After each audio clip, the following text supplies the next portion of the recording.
that's what I believe. See his sunshine is all around us, and there are beautiful clouds where you are. That's how I know that these worries will not last.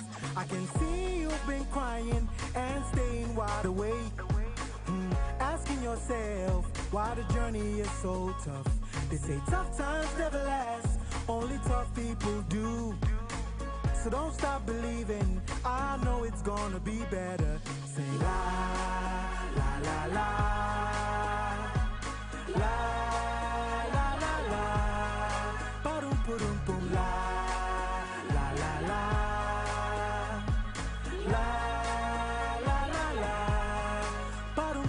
Can't be loved by everybody, it's impossible, you know. And trust me, it's okay, so let the toxic people go.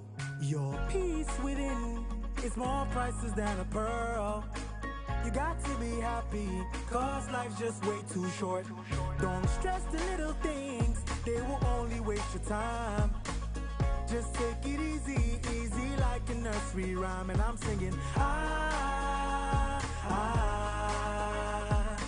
know it's gonna be okay. So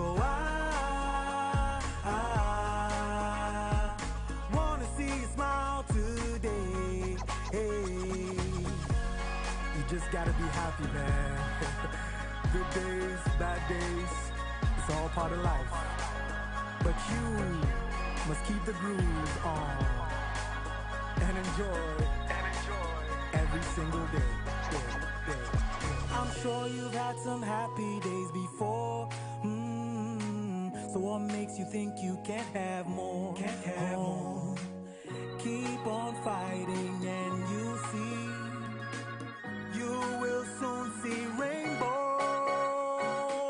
Hey, come on! La, la, la, la. La, la, la, la. Ba-dum, ba-dum, boom. La, la, la, la. La, la, la, la. Ba-dum, ba-dum, boom. La, la, la, la. La, la, la, la. Ba-dum, ba-dum, boom. La, la, la, la.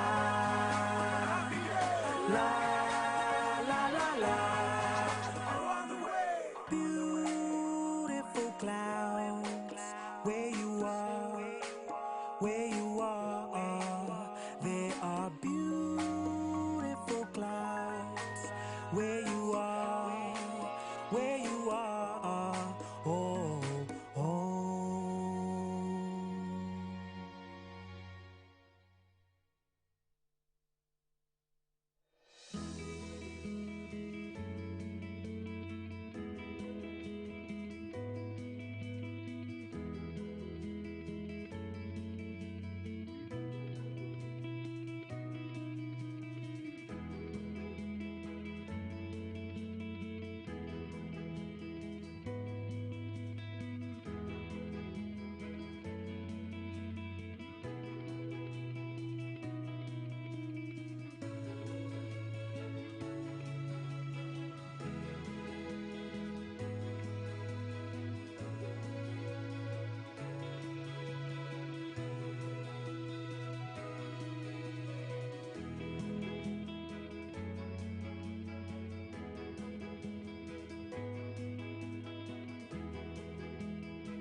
let me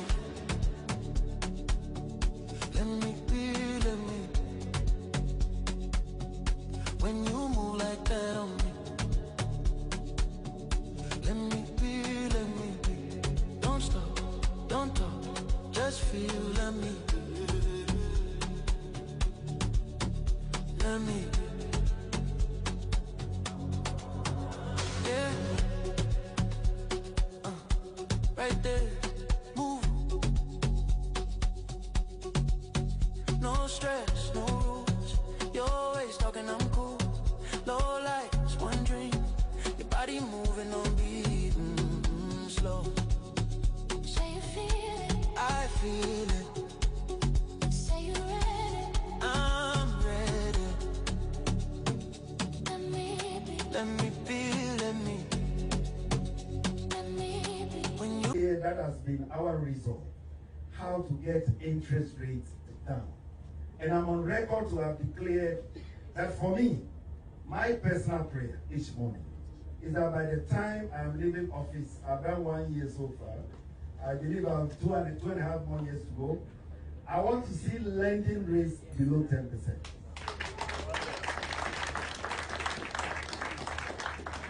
So last week, a friend at AFSA, he sent me a message and he said, Governor, it seems you have almost achieved the thing.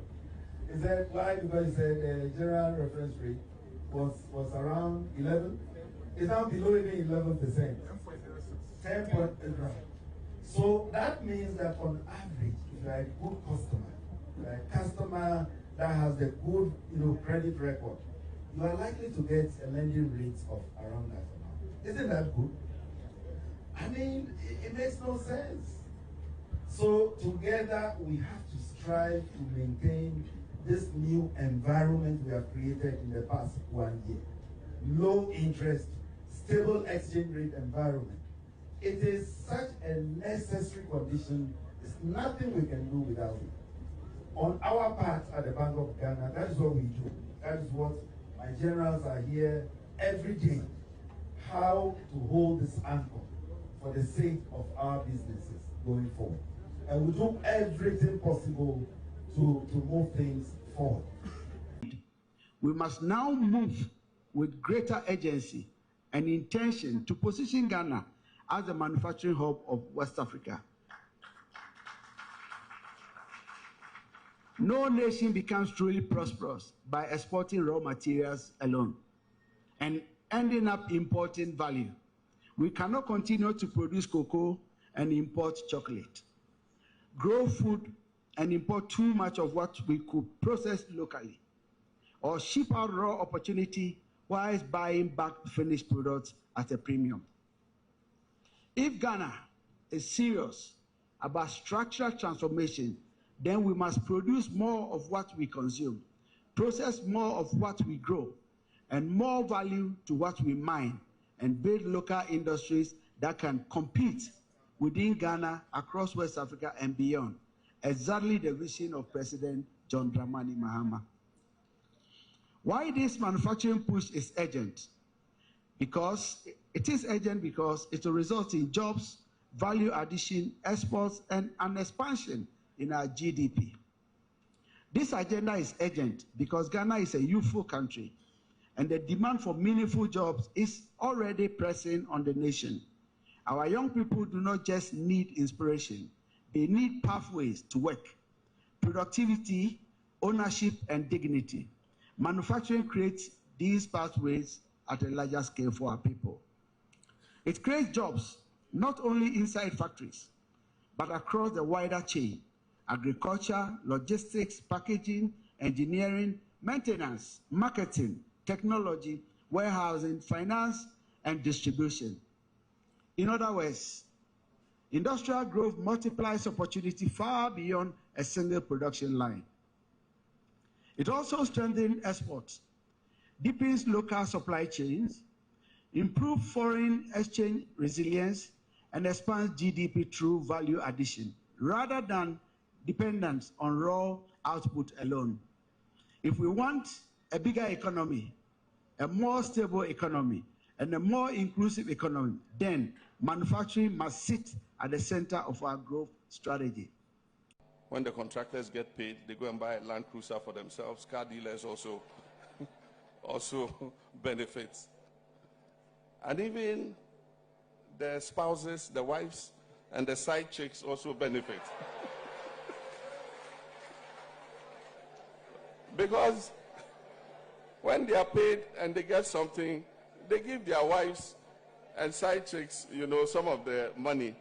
And that's an important avenue, because you know where that one too goes. When the spouses and the side chicks too get, hairdressers get,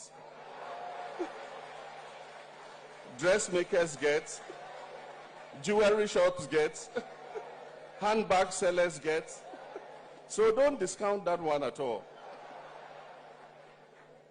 When the contractors get paid, they go and buy a Land Cruiser for themselves. Car dealers also benefit. And even the spouses, the wives, and the side chicks also benefit.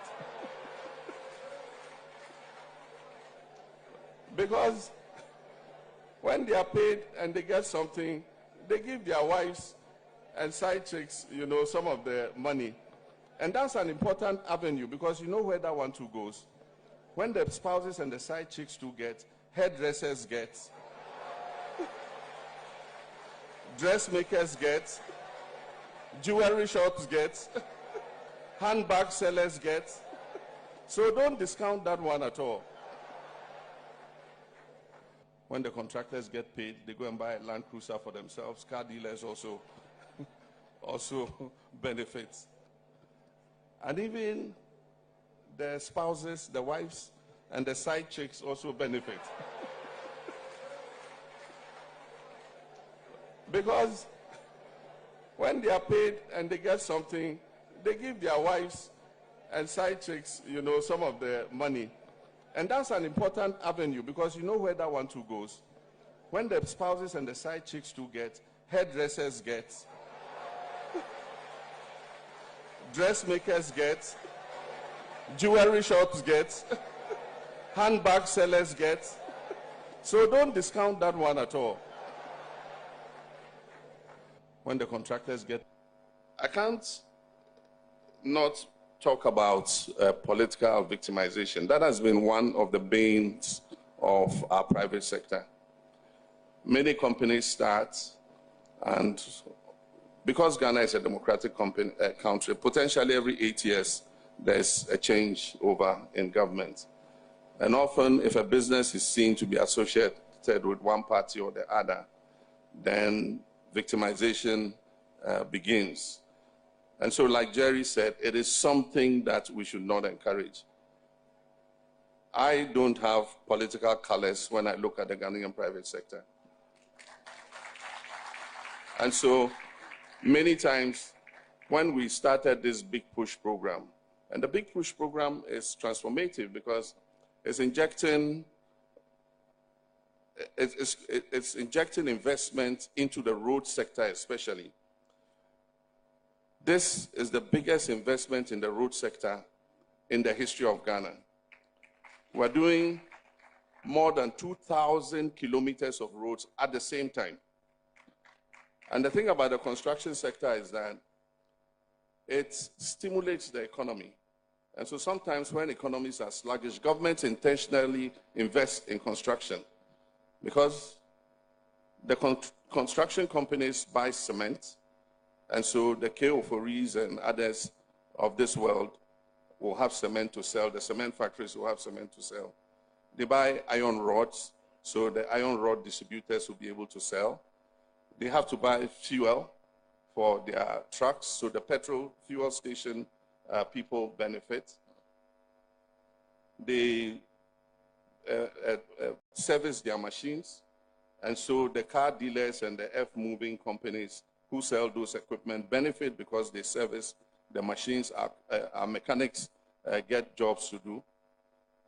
They employ young engineers, civil engineers and other engineers, and several of the sites I've gone to inspecting the Big Push programs. I've been very pleased to see young engineers who have come out of our various institutions, who are the site engineers at the site where the Big Push is taking place. And many of them, young women young women engineers, you go and she's in a helmet and they say, this is a site engineer. I feel very proud when I see that.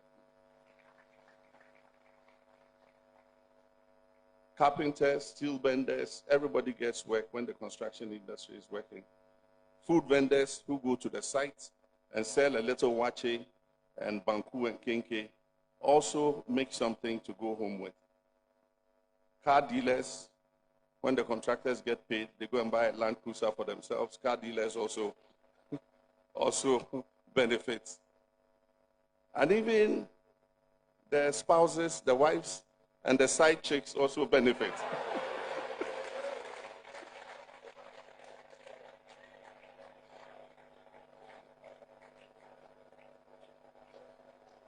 Because when they are paid and they get something, they give their wives and side chicks, some of the money.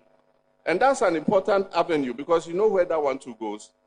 When the spouses and the side chicks too get, hairdressers get, dressmakers get, jewelry shops get, handbag sellers get. So don't discount that one at all. So let me get back to the point. So when we were doing all this big push program, somebody came and said, look, they're distributing it. They're giving it to MPP contractors. And I said, and so? Don't they have the capacity to do the job? Oh, yes, they have, but they enjoyed when their party was there. It's time for NDC contractors to. And I said, look, they have the capacity. They have the equipment. They employ Ghanaians. They don't employ Togolese or people from some other country. And so why not?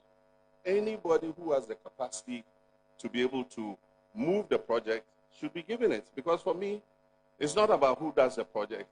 For me, the credit is that at the end of my term of office, I was able to repair all those roads, no matter who did it. And so, political victimization is real. But I also encourage companies to become independent. We must not all rely on government supplies. And so there are people whose businesses are built on government's patronage. And so if government changes, then easily it says, oh, okay, we won't do this for you. We've canceled this contract. We've done this. There are a lot of companies, government really has to even encourage them and reward them for what they are doing.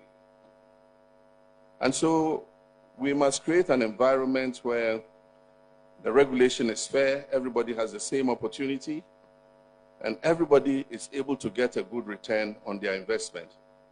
Because if our private sector gets a good return on its investment, then it's going to reinvest that money to expand their businesses or even to put it in real estate. And all that goes to improve the gross domestic product of Ghana. And so we should look at that.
Government is broke, government is broke.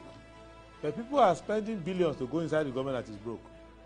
Have you ever seen a minister who resigned because government is broke before?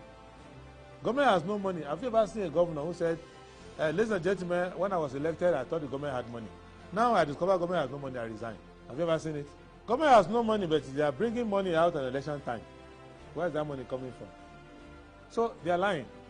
What is happening is that there are two types of wicked people in government. Type 1, they eat current money. Any money they find in government, they will eat it. They are wicked about that one. There is type 2. Type 2, they eat current money and future money. They will say, my term will end next year. When I leave, how will I eat money? Let me borrow money now and borrow money of the future and eat it now.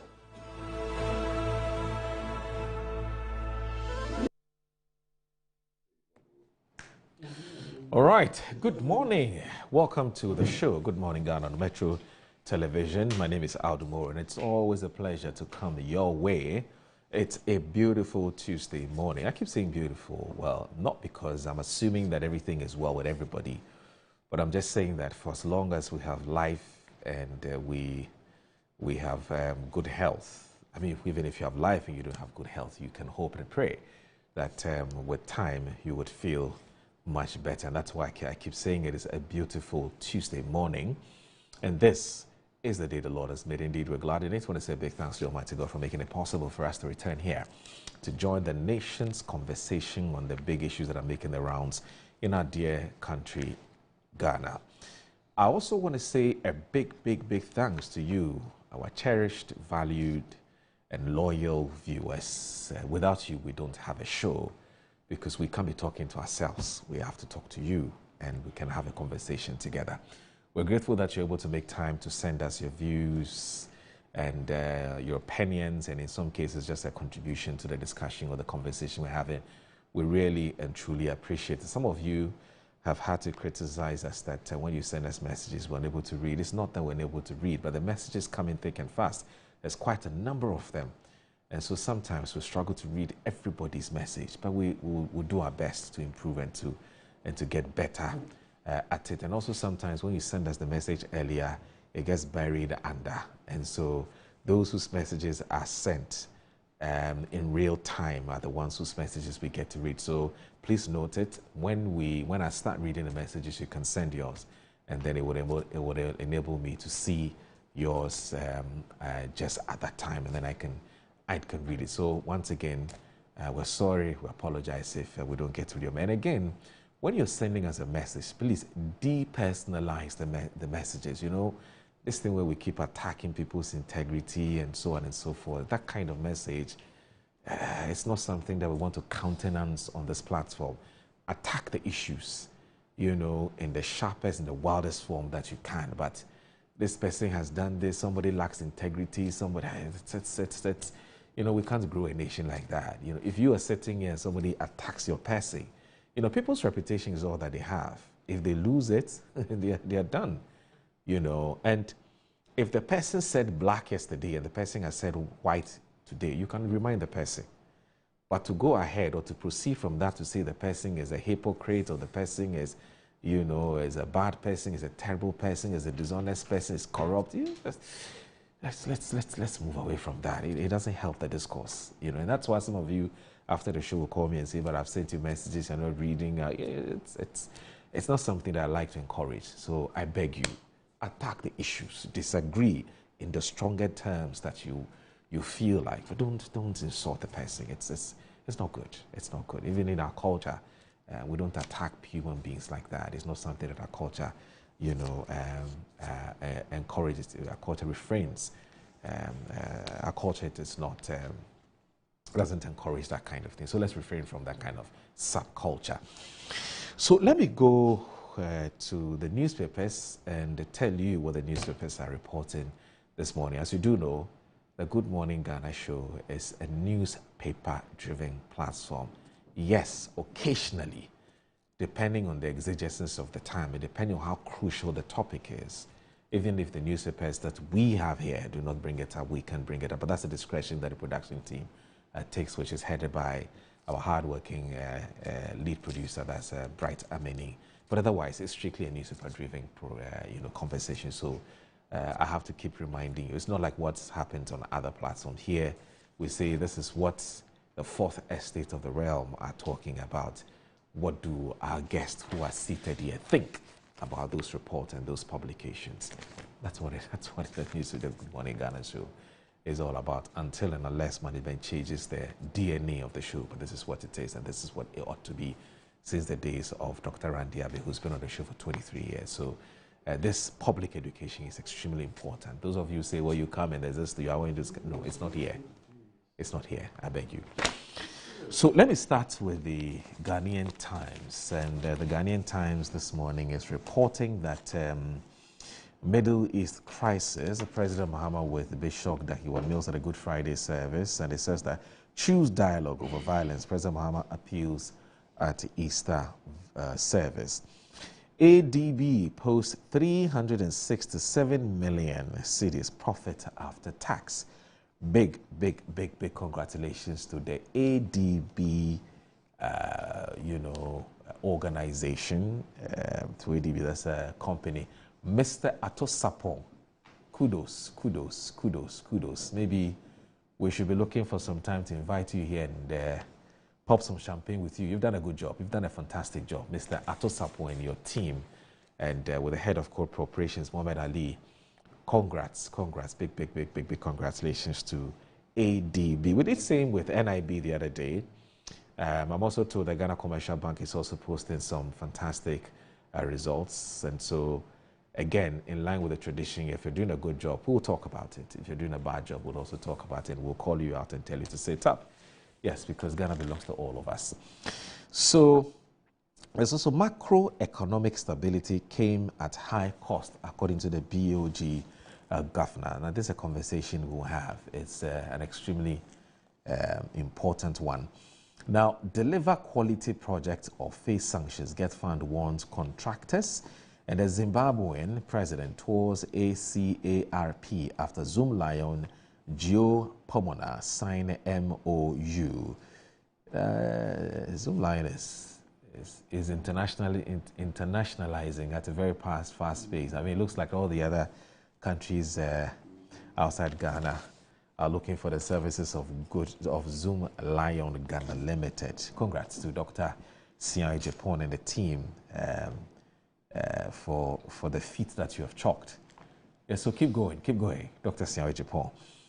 The Insight this morning says, there's a report that says Heath Goldfields collateralized Bogoso Prestia mines for $65 million. And there's how MPA deepened safety education at Kwewu Easter. And there's TCDA response to media reports on rubber exports, rejects allegations of under-invoicing.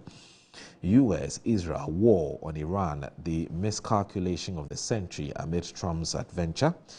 Africa Progressive Movement continue to rally in solidarity with Cuba. That's on the front page of the Insight newspaper. The New Republic says that Nyaho Tamaklo opens Rawlins' death wound. 5 nurses vanished. 2 army captains shook hands. And the nation still waits for answers. I am struggling to understand how this conversation has come up now. I mean, the man is dead and gone. I think we just allow him to rest in peace. The CCTV unearths Kolibu's fire scandal as alarm blows on extortions, conspiracy, and stealing at Ghana's Premier Hospital. There's Kwewu's $1 billion puzzle. Business captains descend answers stay up the hills. Mahama Macron co-chaired One Health Summit in Lyon. The Sachet Water Sellers Minister in price war. Daily Post says that Fitch, Ghana's economy likely to withstand the impact of US-Iran conflict. There's Ghanaians in Lyon welcome President Mahama to France. And there's Ghana must become West Africa's manufacturing hub now. Chief of Staff Julius Debra, obviously speaking at the Kwewu Business Forum. That's the KBF. There's MPA deep in safety education at Kwewu Easter. The Business and Financial Times this morning says that GCX surpasses 2025 trading volumes in Q1, according to CEO, and I'm talking Q1 2026. And there's DBG engages oil palm actors over $500 million US financing project. There's also Chamber of Mines urges higher stake equity.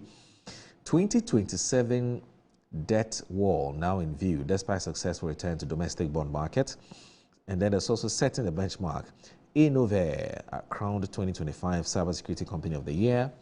And there's also extinguishing ownership by Monopsony, the unconstitutional displacement of cocoa property rights. So that's the front page of the papers. Let me go online quickly and look at what all the online portals are reporting.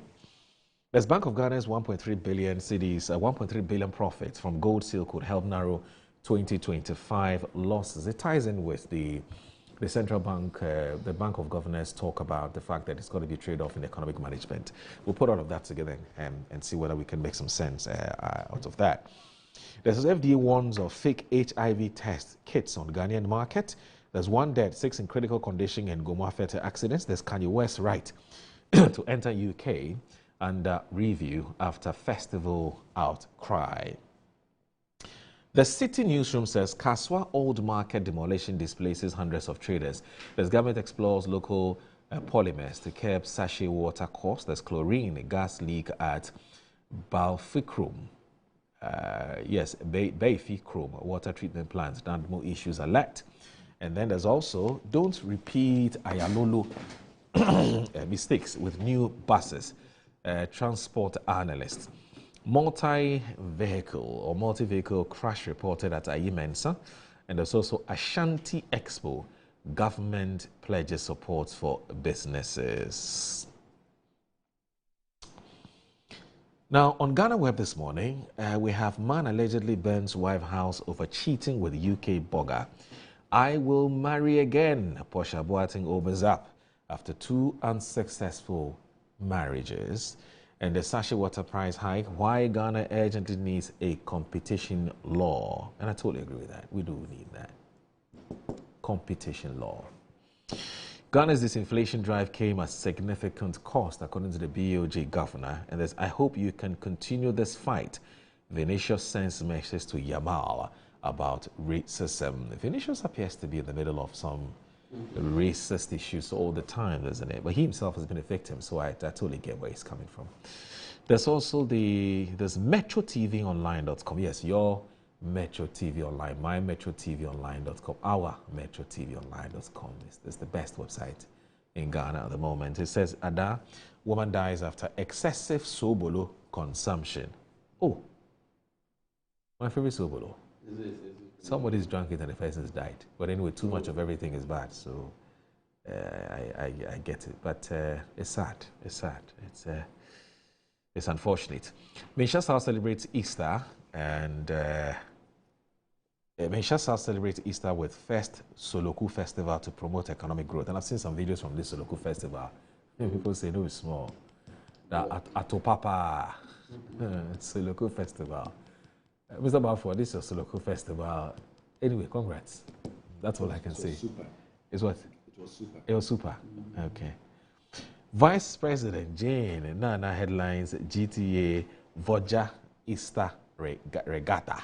And its annual marking reflects on leading smallest minority in Ghana's Fourth Republic. Yes, I guess yesterday was a very, very, very interesting and a very thought-provoking conversation. If you missed out, I don't know.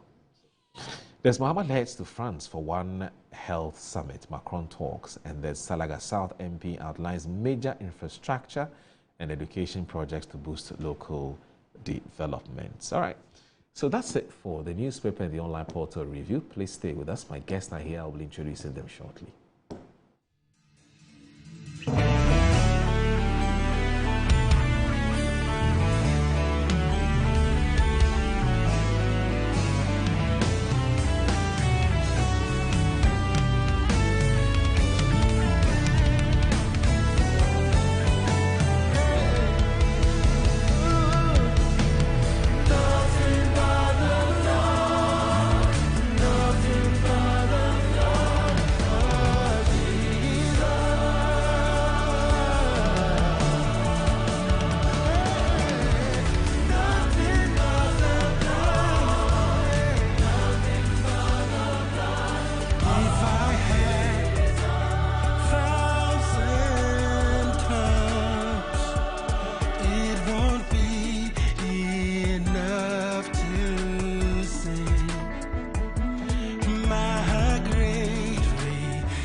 March is Colorectal Cancer Awareness Month. Have you attained 45 years and older? Notice blood in your stool, a family history of cancer? Then don't wait to have a colonoscopy. Early detection of cancer and effective treatment save lives. There are weak points in the development and spread of cancers of the large bowel that we have control over to stop, to reduce the incidence and deaths from these cancers. Achieving this success depends on you and me. We are fully prepared. What about you? Visit Mintuba Hospital and Coloproctology Center today or call us. Mintuba Hospital, first Ghana Colorectal Center, in to serve a peculiar health need. Finding the ideal property shouldn't be a daunting task. At MNC Properties, we believe everyone deserves a place to call home. That's why we specialize in providing affordable housing options under our flagship project, Fresh Property Joy, specifically designed for low and medium income earners. Our range of customizable homes includes 2 and 3 bedroom standard and executive options, all meticulously crafted using innovative interlocking brick technology. We understand the importance of simplicity and convenience in the acquisition process. That's why we have designed our procedures to be straightforward and hassle-free, offering flexible payment options tailored to your individual needs. In addition to our affordable homes, we proudly offer litigation-free lands for sale in vibrant and upscale communities that present the perfect opportunity to build your dream home.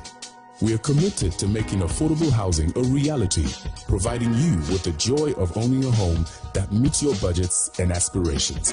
Whether you're looking to buy, rent, or invest, we've got you covered.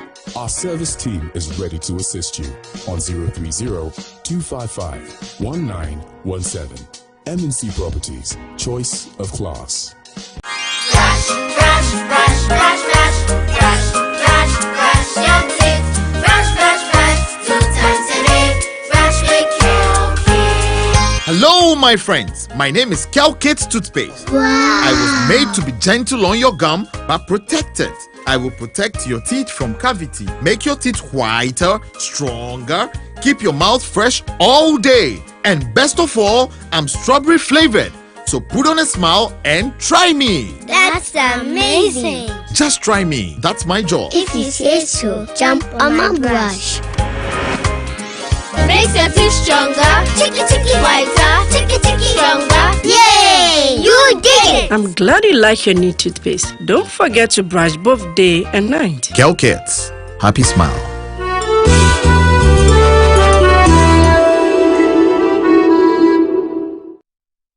Hey, Unia, new release in Yana. Kaya gum.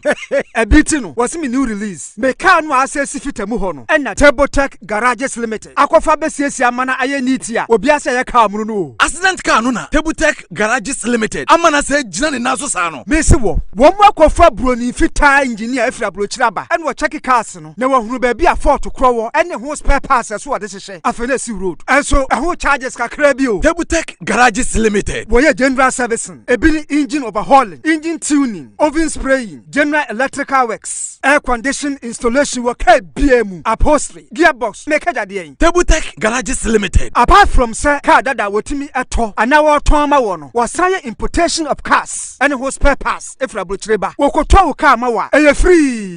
Ace, also what you call Turbotech Garages Limited, our La Paz Malam Road, after Bayard traffic light, wah. Bibiania for 0206. 48 17 and 3 and 0542 96 11 11. Website turbotechghana.com. Turbotech Garages Limited. Hey, kaya wo bia benyane. Turbotech Garages Limited. Your car beauty and the power boosters.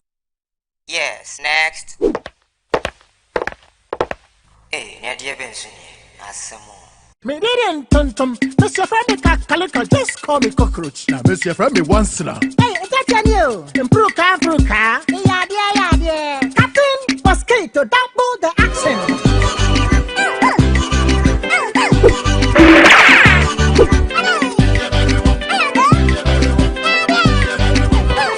Me did this sasso spray. Mr. Friend is sasso quell. Yeah, go to my sasso.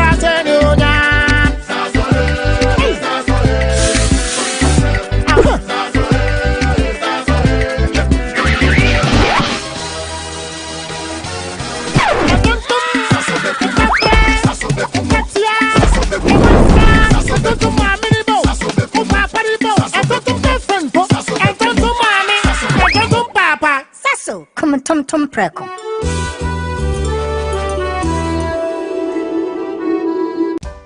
In my line of work, a confident smile is everything. Kel Charcoal Toothpaste keeps me on top of my game and ensures my smile is always radiant and bright.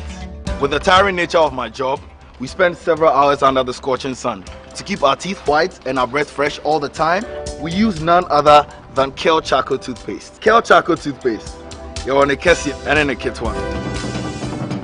Samayo Kendini, a who be here, Samacha Sapapadia to a mammy man for Kel Charcoal's natural ingredients, and a bomb is so buying, a man is rain, and a sans of Mamma Hotter so a will beg you.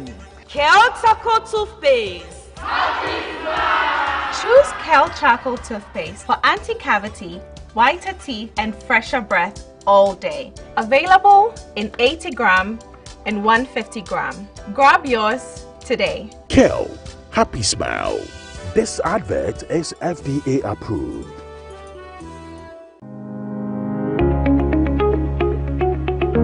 Looking for comfort, convenience, and class all in one place? Welcome to Stay Easy Apartments on Conference Center, where modern living meets exceptional service. Whether you're staying for business or leisure, Stay Easy offers you a home away from home. Spacious and well-furnished apartments, pool, gym, and everything you need to relax and feel at ease. Planning a meeting, workshop, or special event? Our event ground and state-of-the-art conference center is designed to host your events and bring your vision to life. From corporate gatherings to private functions, we provide the perfect space, supported by modern equipment and a professional team ready to assist you. At Stay Easy, your comfort and success are our priority. Book your stay or reserve your space today. Call us at 020-739-1473 or 0244-226367. Stay Easy Apartments and Conference Center. Stay easy with us.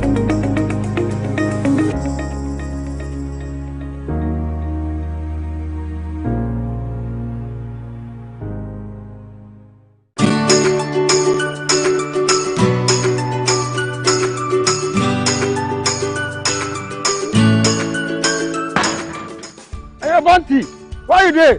For lie, tell her today go give me my money. Oh, my guy, what's up? Oba un 17 and dede baby. Scan on ASA. 500 cedis per. Ah.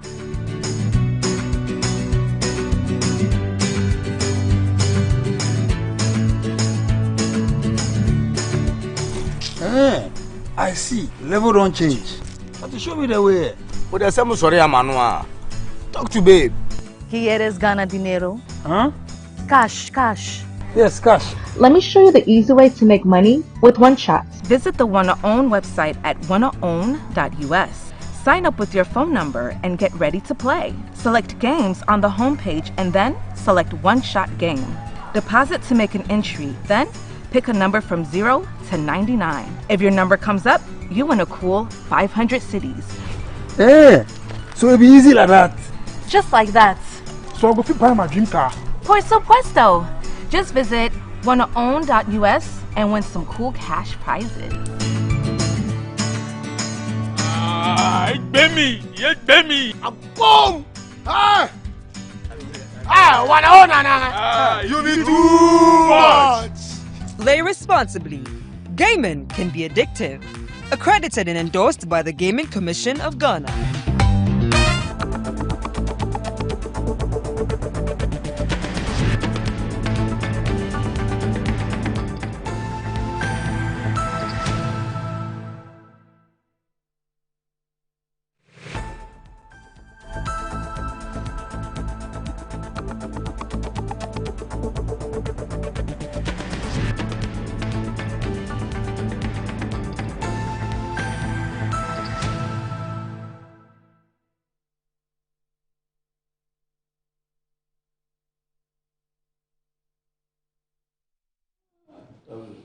All right, you're watching Good Morning Ghana on Metro Television. The show is also live on 94.1 FM. I've said it and I repeat it that the kinds of things that we say off air, we cannot say them on air. It's just for the benefits of those of us who are here within the hallowed walls of Metro TV studio. You don't want to hear some. What are you trying to say? No, we're not planning a coup d'etat, far from that. I beg you. It's just small concern, you know. But the politicians are very nice people. Forget about how they behave when they come on air. I mean, both of them sit. You should see the camaraderie. It's absolutely mind blowing. It's beautiful. But it's as soon as they come on air, anyways, so let's now cut to the chase and get to brass tacks. What are the issues for the day? The issues for the day this morning. Okay. My guests, let me just introduce them as I do traditionally. So joining me this morning is one is an MP and one is aspiring to become the national treasurer of the new patriotic party. So Honorable Abdul Fattah Al-Hassan is MP for Yendi and also a private legal practitioner. Alaji. Assalamu alaikum. Good morning to you, and good morning to my senior colleague, and good morning to the good people of Yendi, right, and to all Ghanaians. Good morning to His Excellency the President of the Republic of Ghana. And let me say that you should, you know, when you come from a place like Yendi, and when you say Assalamu alaikum, say good morning, it will be nice to speak Dagbani as well. Oh, very, very, very good. It would be nice to speak Dagbani. Yeah, wonderful. That's a good opportunity. Yes. That's why that's why na pour so camp na ya na mino kwabo azaha and the na NDs na mate family mazaha pour so camp that's why. Okay. So is there a difference between is there a difference between how the people of say Kumungu or Yendi speak the Dagbani as compared to the of Tamale? It's the same. It's the same. No difference at all. It's the same. It's just some few words that have been corrupted. For example. Let me see if I can, off the top of my head. It's not that much, but it's basically 99% the same. 99% the same. Okay. That's fine. How many? I've been wondering how many committees are you on? Oh, in Parliament. In Parliament. Two, the Education Committee. Okay. And then the first time the Backbenchers Committee. First Backbenchers. First timers have a committee called Backbenchers. Backbenchers Committee. Yes. Wow. It's to facilitate the work of first timers. Usually, if you don't take your time, we are always pushed to the back. Yes. There. So there has to be a committee that pushes for their interests. All right. So also joining us is a man who, he's not a private legal practitioner, but he's a banker. He likes money. Yeah, he likes money. He likes money. In there, he's not just like money, but he knows how to manage money. Exactly. Very important. Yes, he's been managing money all his life, and so far he has a clean record. And that's why I'm not surprised that he wants to manage his party's money and also help the party to generate money. Because these days, it's not these days. Politics has always been about. I mean, you can't do politics without money. It's not possible. It's not necessarily because somebody's going to chop, but expenditure, things you need to buy. It's tough. Anyway, so Mr. Alfred Thompson is here with us. He's a national treasurer hopeful and a member of the NPP's communications team. But as I did indicate, or I did mention, he has always been in the banking sector. So when it comes to banking and finance, he knows his stuff. He also knows his stuff when it comes to economics as well. So when you take him into that area, he doesn't struggle at all. Mr. Alfred Thompson, good morning, and thank you very much for joining us on the show.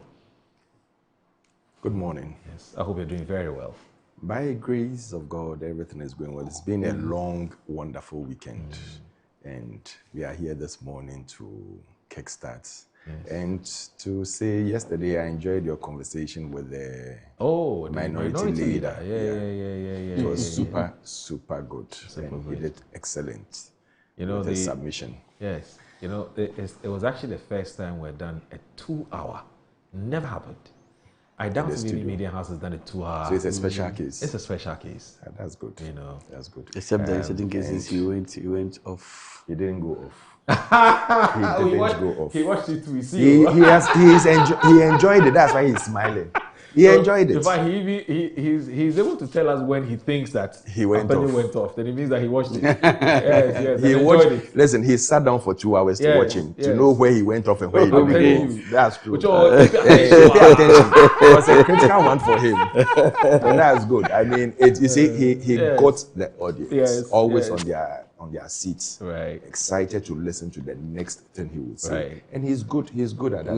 He's our leader. He's that we can't take it away from him. Excellence when it comes to that. So greetings. Did you reach out to him to tell him you watched it and you I'll speak to him this week. I haven't done that yet. I want him to enjoy the beats for now. So yesterday after the show, he got a lot of calls. Yes, he got a lot of calls, and he later called to thank Metro TV for the opportunity. And if I'm not mistaken, I think this is his. I think this is the first time here. Hello, has Benyo has been here before? Old place. Okay. The majority leader too has to come. Majority, yeah. Yes, why you insisting that he has to come? You have to plead to allow him to leave. No, but he is insisting that he has to come. You believe in fairness? No, you've heard from the minority leader. So what you do is that it will be nice to invite. But you don't say that he has to come. Okay, then maybe it's just a language. Okay, it will be nice. Thank you for the correction. You can't say he has to come. For what reason? Why is there a competition? Is there a competition? You don't like the feeling of is there a competition? It's not a competition. Anyway, I would like to also welcome back to Ghana Dr. Mahmoud Baum. Yeah, he's back in town. He came back on Friday, and he had a restful time of about 1 month of rest. Right.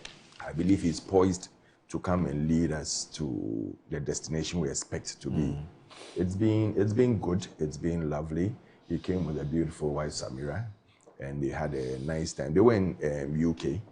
And you remember they went to LSE, London School of Economics, to deliver on the AI and its impact on Africa. Yeah. And it was a lovely time. It was something good everyone wanted to Was that the first time you had how do you call it, address such a forum? No, he's been doing that. On AI? On AI, I think so. I think so, yeah. I think he's done that. He's done digitalization, but not AI, as a specific topic. So greetings from him to you and to my Yendi brother, who we've lent him the seat for 4 years. We'll take it back. I know my brother or my sister, whoever wins the primaries will take it back because that's our seat. Yeah. And it has to come back to the Your rightful. people say It has to come back to the rightful they have owners. lent it to me for at least 12 years. Oh, we'll give it to just 4 years. Don't worry. It will come back to the rightful owners. And greetings to Chairman Bute and our General Secretary, JFK. I know they are doing a yeoman's job. It's not easy, but it's going to be good. And I wish them the best for this season till September when we finish the national elections. Okay. The same capacity and zeal they put in for the presidential, that was overly And the successful. election level will be in September. Yeah, September. How about the regional and the constituency ones? It's subsequent. It's going on from. So it can't be from before polling September? Station, yeah, Oh. from polling station to electoral area coordinators to constituency, then constituency to regional, then regional to the diaspora, then national. Oh, okay. This year is So a by busy September, year. we are very busy year. So I wish them the best. Yeah. And I know that gradually things will get better. Yeah. Now, speaking about your internal contests or your internal contestation or your internal competition, it appears that it's getting some steam. Or it's gathering some steam. That's what I should be saying. Oh yeah. In fact, just this morning, I drew your attention to some publication in today's Daily Post, and I corrected. we're told that so far, when it comes to the national chairmanship, the names that have come up are what Chairman Wuntumi, right? Yeah. And there's the former General Secretary, John Boedu. John Boedu. And there's the former Information Minister, Samuel Boateng. Yes. And then there's also now Boache Jaku. That's number 4. Jaku and also Paula Foko. Oh, yeah, Paula Foko. Yes. That's number and 5. Sami Crab. Sami Crab, yes. Sami has yeah. actually been in touch. Sami is also on the tickets. Him and I spoke a week ago, and he was out of town. Yeah. Just to formally announce that he was interested in, and he's been sharing some ideas with me. I mean, almost every day he shares some nuggets of wisdom when it comes to party organization. Well, Foko we've heard, so but officially we are yet to get a full communication. Yes, from him. We've heard from his people. I think that he's only indirectly suggested that he is interested, and of course some newspaper publications have suggested as such, but he himself hasn't really come out to say that he's interested. Yes, stated his intent. Yes. But in the case of Boache Jaku, where we're told that he's appointed Joe Wise, who's the former first Deputy Speaker of Parliament, and also former Ejisu MP. Yeah. And not he says. Bekwai. Sorry about that. Sorry. Ejisu is the man who was former General Secretary. Now we're told John Kuma's place. John Kuma's place, yes. My very good friend John Kuma. Oh, Charlie, may so rest in peace. So rest in peace. Now, Joe Wise, we're told Boache Jaku has appointed Joe Wise, Henry Quartey, advisor, and Henry Quartey as the campaign manager to lead his campaign. It's going to be very interesting. Very interesting. And the same Daily Post is also saying that MVP is facing some internal pressure as group opposes second term for incumbent General Secretary. So these things, we're going to keep saying them. Yeah, and, definitely. And in your case, as the aspiring National Treasurer, I haven't heard anybody expressing an interest in that position. I know it's Alfred Kojo Thompson and the rest. I don't know. I'm waiting. Who is called the rest? I don't know who's the called others the rest. I'm waiting. Okay. Yeah, but Which one I know that. Not that anybody is afraid, but just that I believe in my competence and I believe in what I can give out. Yeah. And my commitment to duty is par excellence. As for that, you can't take anywhere I've worked, they'll tell you that my commitment to duty is super excellent. And I believe in that. That's how I was brought up, from both parents. They let you see that when you want to do something, either you go all out and do it, or you don't do it, you don't touch it at all. But once you've touched it, you touch it to the best of your ability. And the best of your ability should not be the worst of someone's ability. It should be the best in the system or the world that you are working within. And that's how we have to make things work. Now, you told us earlier about the fact that Dr. Mahmoud Bamia is in town. He was out of town with his wife attending some international They needed a break, since... And also taking a break. Yes, since he went for the last elections. He's been working continuously because he needed to also vie for the candidature again, because we have changed it to start with the presidential. So he's been working continuously. And as a human being, I believe that after some time, you need to really rest, reflect, and take certain things, and also have some time for your family. As my brother will tell you, even as an MP, if you are not careful, you will not even have time to sit down with your family and even chat with your children and see where their future is going. What would happen as a former vice president and even as a candidate? Every time you get your family doing things for you. And so he needed to take that break and at least sit with the family, relax himself a bit. Otherwise, you could break down. You could break down. And we saw it even after the elections, where we had to even rush the vice president out of the country. And don't forget that she wasn't the only one. If you remember very well, during our time to 2017, we had to rush the vice president out of the country. Because after all that long campaign, you need to rest. You need to take a deep rest for about 1 month out of all activities, out of all calls, out of all visitation, and then focus on yourself and prepare yourself towards the future. And that's what he's done. And I believe that with this, it's going to be excellent. It's going to be super. Because anybody who knows Dr. Bamia will tell you that he's a workaholic. I mean, when you are sitting down with him, when he's tired, when he's even eating or doing anything, he's still talking about work and how to do things to make sure that things get better for everybody. And that is the man you are dealing with, someone who is always thinking about how to solve problems and how to look out for the other person out there. That's Dr. Bawumia for you. So I believe that now that he's come refreshed, it's going to be super. I'm sure today he will come to the office, even though I am now not most of the time there, but I'll make time and see him, because I wanted to go over the weekend, but I had so many engagements, I haven't gone to welcome them officially. I'll do it so. Have you informed him that you have intentions of contesting the national treasurer position, and what has been his response? I'm on the ground. You have to do your groundwork first before you get so to the consulting. top. Oh yeah, I'm still working with the grassroots to make sure that they believe in my buying into the position of becoming the national treasurer. So when you finish that, before you move to the upper echelon of the society, that is the president, the former presidents, the candidates, the national executives, and all other people who matter within the party. The Hakman Osuajima, who is the chairman of the Council of Elders, and his team. You work with them. I don't believe that you should tell them before you go down to the grassroots. I believe that start with the base.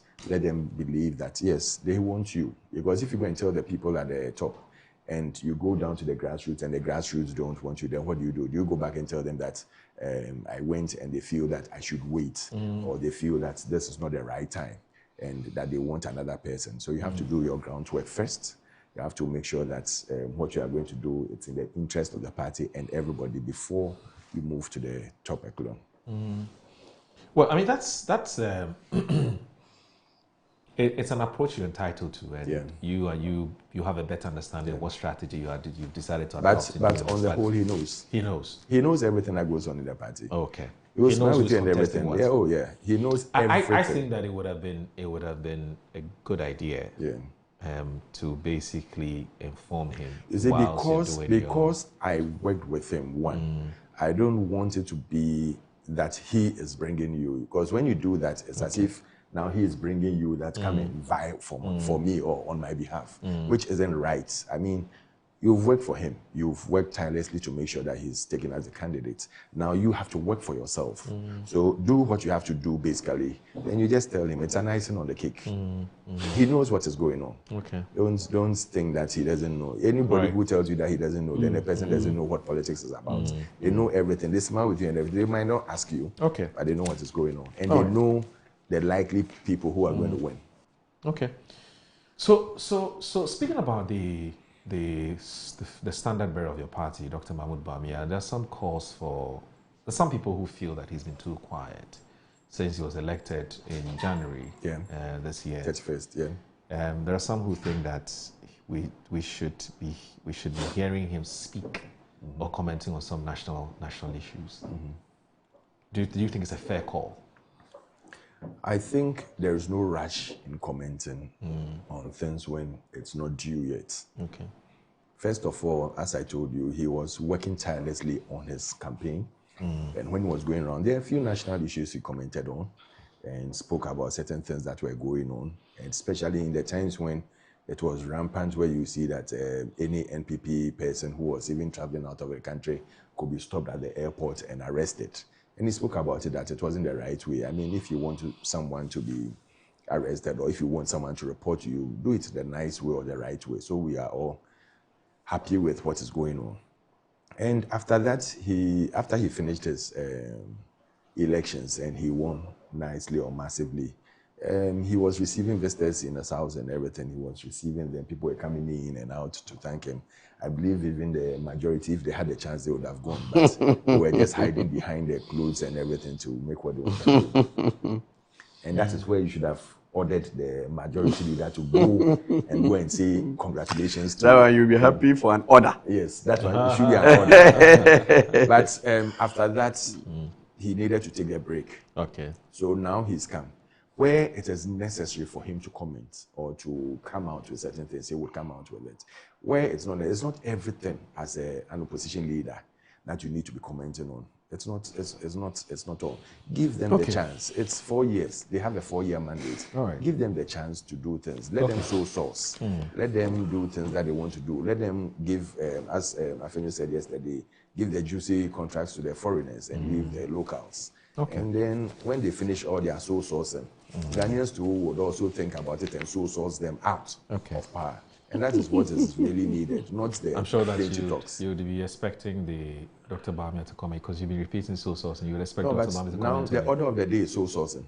They expect- tell us that they are going to ban Would soul Dr. Bamia be sourcing. No, commenting they on tell that? us they are going to ban soul sourcing, and what we see is super soul sourcing. Okay. I mean, even little contracts as a refurbishment of office, of good board office, they soul source. Okay. And there's a small contract like doing organizing That was- 20 that years, was 20 restricted years, tendering. 20 years anniversary. That of was restricted 20 years. tendering. Restricted tendering is similar to soul No, sourcing. I and it's asked- about no, the I state. asked a simple question. I A said, simple, why- a simple contract. Like Alfred. 20 years of MPA Alfred. that they are celebrating, that one too is so source Alfred. to the same person. Alfred, Hey, I just asked. meaning no. No, I just asked. Oh, I mean, how many? No, I just asked a simple question. I said, why isn't there? We will be sitting here and do so source the country. Oh, I'm just now asking so a sourcing question. is like their tea that they drink every morning. So those now you're asking your own question, you're answering it. If you are not careful, those so source your happiness. You see how my brother is smiling. If you are not careful, and that is why he sat here and said that you should let. He even wanted to so source the majority leader to come and speak here. When we get there, He didn't plead though. He was so sourcing that majority leader to come and speak. When we get to that conversation, we'll find out whether the data actually supports the assertion that everything's been so sourced. The data is out there. Don't worry. We'll get there. No, that's not the topic here. You We'll don't get know. there. But Bro, which one do you want? I want us to. No, why are you dodging it? Alfred, Which one do you want to No, know? I said we'll get there. I said, you're in a hurry. even you, right now, they were so sourcing you You're that in you a should hurry. bring majority leader here. You were being so sourced. You were not pleading Alfred, with you. I want us to look at this. Look, there's a matter which the president has brought to the fore, to the front burner. And it is a problem which has been with us for a very, very long time. Yeah. We have had some individuals in both the NDC and MPF express some reservations about it, and with a wish that it became a thing of the past. Unfortunately, we're struggling to do away with it. Now, the president over the weekend has had cause to comment on this matter, and I'm talking about partisan politics and how it has undoubtedly played a major role in the stagnation of the private sector. Simpliciter, or simply put, when NDC is in government, there is talk about the fact that it's only pro-NDC, or mainly, let me put it that way, mainly pro-NDC businesses do well because it gets a lot of businesses to do. Under normal circumstances, it shouldn't be an issue because they will employ Ghanaians, they'll pay taxes, finance minister gets his taxes, etc. But where it appears that there's a deliberate policy to empower a certain group of businessmen and then the others, or to the detriment of other people, that's what becomes a problem. And also when the MPP is in power, we see similar things. Now, the president said he wants this to be a thing of the past. He says that. In fact, it is sometimes, it gets so bad that when a party wins elections and it takes over the reins of governance, and it starts to look at the contracts that have been given in the previous government or in the Etwa government, it then will look at the ones that were given to the people. In some cases, they even perceive, may not be actually as a matter of fact, they perceive to be aligned to that political party. And then two things will happen. Either the contract is terminated or the contractor will never get paid, sometimes for 8 years. In some cases, it has even resulted in judgment debts, especially in cases where it is terminated. Now, the president says he wants things to fix, especially when this party, I'm talking about the NDC, rode on the back of reset.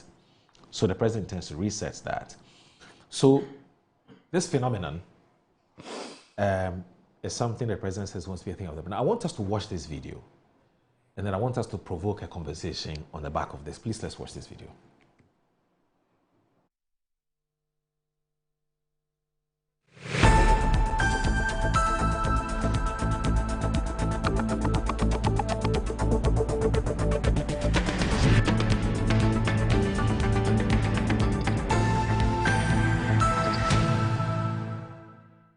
Finding the ideal property shouldn't be a daunting task. At MNC Properties, we believe everyone deserves a place to call home. That's why we specialize in providing affordable housing options under our flagship project, Fresh Property Joy. Specifically designed for low and medium income earners, our range of customizable homes includes 2 and 3 bedroom standard and executive options, all meticulously crafted using innovative interlocking brick technology. We understand the importance of simplicity and convenience in the acquisition process. That's why we have designed our procedures to be straightforward and hassle-free, offering flexible payment options tailored to your individual needs. In addition to our affordable homes, we proudly offer litigation-free lands for sale in vibrant and upscale communities that present the perfect opportunity to build your dream home. We are committed to making affordable housing a reality, providing you with the joy of owning a home that meets your budgets and aspirations. Whether you're looking to buy, rent, or invest, we've got you covered. Our service team is ready to assist you on 030-255-1917. MNC Properties, choice of class. Brush, brush, brush, brush, brush, brush, brush, brush your teeth. Brush, brush, brush, 2 times a day. Brush with Kel-Kit. Hello, my friends. My name is Kel-Kit Toothpaste. I was made to be gentle on your gum, but protected. I will protect your teeth from cavity, make your teeth whiter, stronger, keep your mouth fresh all day. And best of all, I'm strawberry flavored. So put on a smile and try me. That's amazing. Just try me. That's my job. If you say so, jump on my brush. Makes your teeth stronger. Chicky, chicky, whiter. Chicky, chicky, stronger. Yay! You did it! I'm glad you like your new toothpaste. Don't forget to brush both day and night. Kel-Kit. Happy smile.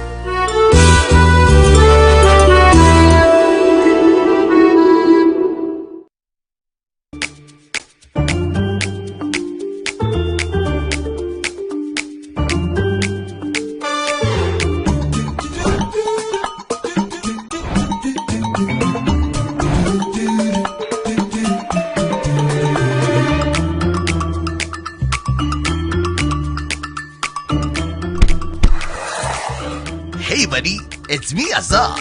Yeah, me now they see. Hey, you don't look fresh. Oh. Hey. With your label today, me. Wait till you see what's inside me. Azar, freshly made inside and out for greater coverage and colors that last longer and beautify your walls, spaces and places. Azar, no size. Go ahead. Buy now. Azar, #1 from Azar Group since 1921. Wabedum Tamaso. Hey, Jay. Watch it, na learning. Missy, watch. and learn. Makwaya Besisia. A bozig. I can say no ya konati and the mod drink woman. Hey, but I didn't mean. Oh, sorry. She knew her old days. Eji, Dabio, baby womb. Ready? Hey, baby womb. Ah, Eji, I'll cause some discomfort. Ah. Sorry, well, uncle, where would I die? Why your funeral? Say a pessary insecticide GB at a user. Co pharmacy in a shop biamu. Na mum say a pharmacy supermarket and a shop ra. Na repedudu to a cotonwa. On for Royal Dutch and our Aerofield Trading. Effie spray with daimwa. Chansima a dronu and sana a radine. Inkratui FDA ajatum.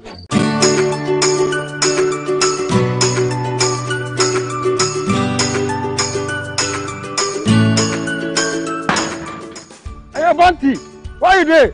What lie tell her today go give me my money. Oh, my guy, what's up? Oba un 17 and dede baby. Scan on ASA. 500 cedis per.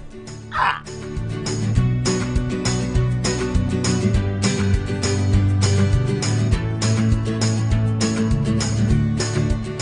Hey, I see. Level don't change. But to show me the way. But there's some sorry, Manua. Talk to babe. ¿Quieres ganar dinero? Huh? Cash. Yes, cash. Let me show you the easy way to make money with One Shot. Visit the Wanna Own website at wannaown.us. Sign up with your phone number and get ready to play. Select games on the homepage and then select One Shot game. Deposit to make an entry, then pick a number from 0 to 99. If your number comes up, you win a cool 500 cities. Hey, so it'll be easy like that. Just like that. So I'll go fit buy my dream car. Por supuesto. Just visit wannaown.us and win some cool cash prizes. It's Bemi. A boom. Wanna own, you be too much. Play responsibly. Gaming can be addictive. Accredited and endorsed by the Gaming Commission of Ghana.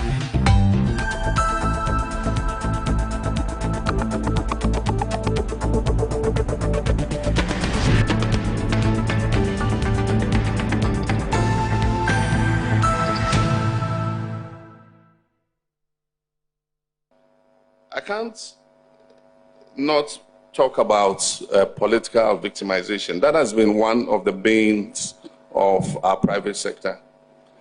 Many companies start, and because Ghana is a democratic country, potentially every 8 years there's a change over in government. And often if a business is seen to be associated with one party or the other, then victimization begins. And so, like Jerry said, it is something that we should not encourage. I don't have political colors when I look at the Ghanaian private sector. And so, many times, when we started this Big Push program, and the Big Push program is transformative because it's injecting investment into the road sector especially. This is the biggest investment in the road sector in the history of Ghana. We're doing more than 2,000 kilometers of roads at the same time. And the thing about the construction sector is that it stimulates the economy. And so sometimes when economies are sluggish, governments intentionally invest in construction because the construction companies buy cement. And so the KO4Es and others of this world will have cement to sell. The cement factories will have cement to sell. They buy iron rods, so the iron rod distributors will be able to sell. They have to buy fuel for their trucks, so the petrol fuel station people benefit. They service their machines, and so the car dealers and the earth-moving companies who sell those equipment benefit because they service the machines. Our mechanics get jobs to do. They employ young engineers, civil engineers and other engineers, and several of the sites I've gone to inspecting the Big Push programs, I've been very pleased to see young engineers who have come out of our various institutions, who are the site engineers at the site where the Big Push is taking place. And many of them, young women engineers. You go and she's in a helmet and they say, this is a site engineer. I feel very proud when I see that. Carpenters, steel benders, everybody gets work when the construction industry is working. Food vendors who go to the site and sell a little wache and banku and kenke also make something to go home with. Car dealers, when the contractors get paid, they go and buy a Land Cruiser for themselves. Car dealers also benefit. And even the spouses, the wives, and the side chicks also benefit.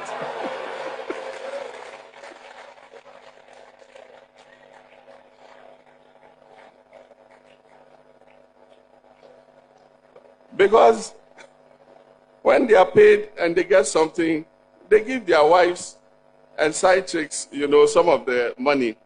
And that's an important avenue because you know where that one too goes. When the spouses and the side chicks too get, hairdressers get,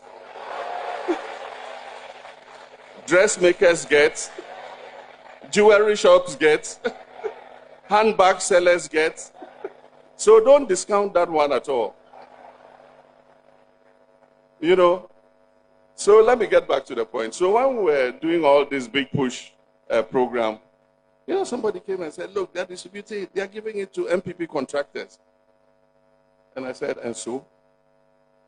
Don't they have the capacity to do the job? Oh, yes, they have, but they enjoyed when their party was there. It's time for NDC contractors to. And I said, look, they have the capacity. They have the equipment. They employ Ghanaians. They don't employ Togolese or people from some other country. And so why not? Anybody who has the capacity to be able to move the project should be given it. Because for me, it's not about who does the project. For me, the credit is that at the end of my term of office, I was able to repair all those roads, no matter who did it. And so, political victimization is real. But I also encourage companies to become independent. We must not all rely on government supplies. And so there are people whose businesses are built on government's patronage. And so if government changes, then easily it says, oh, okay, we won't do this for you. We've canceled this contract. We've done this. There are a lot of companies, government really has to even encourage them and reward them for what they are doing. And so we must create an environment where the regulation is fair, everybody has the same opportunity, and everybody is able to get a good return on their investment.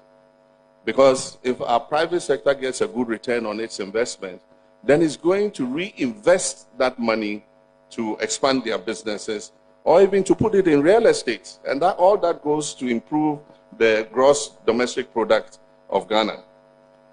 And so we should look at that.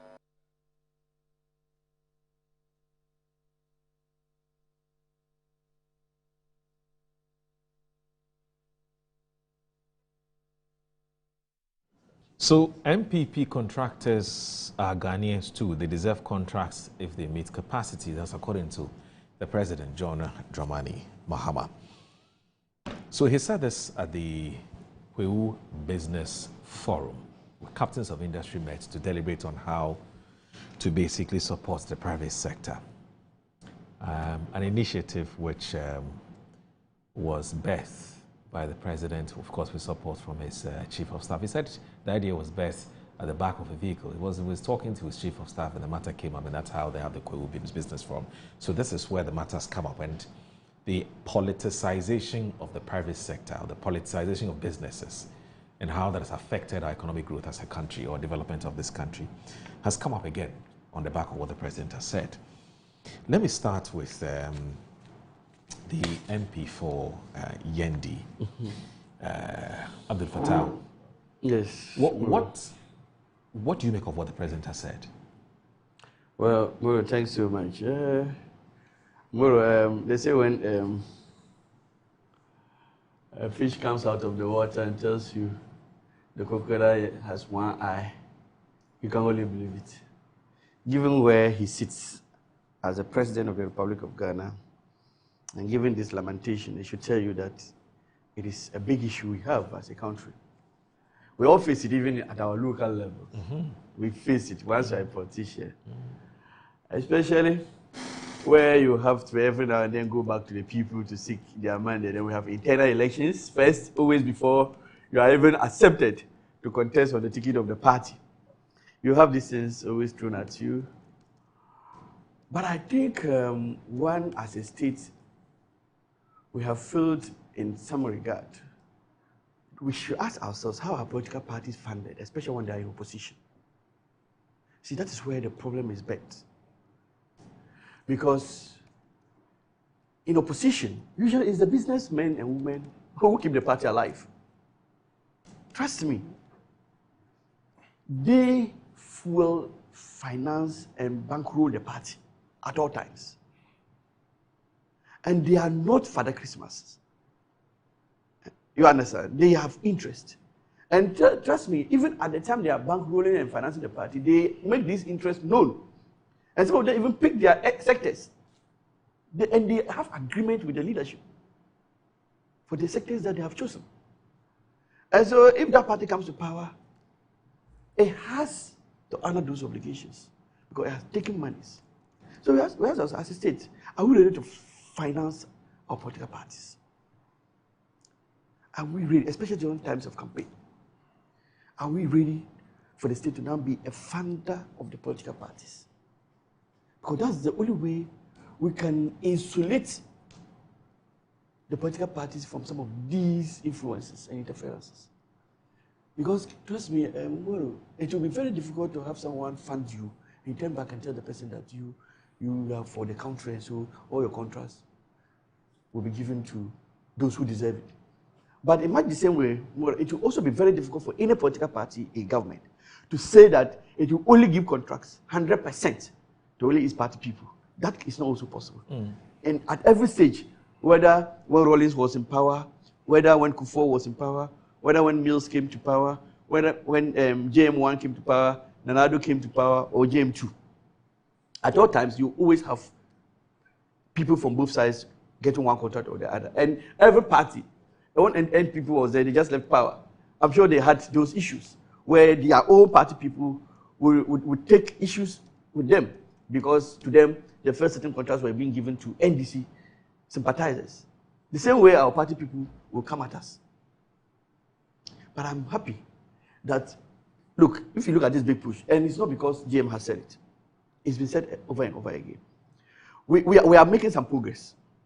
And I think we have to be consistent. We will never get to a stage where you can openly say this, but we are making some progress, especially if we lay emphasis on competence and capacity. You understand? For instance, this big push, I'm happy that over 90 to 95% of the contractors are all, if not 100%, are all Ghanaian contractors, local contractors. And trust me, no one can tell me that if this thing was going to be based on capacity, we could get enough NDC contractors to execute the projects. No, you could not have done that.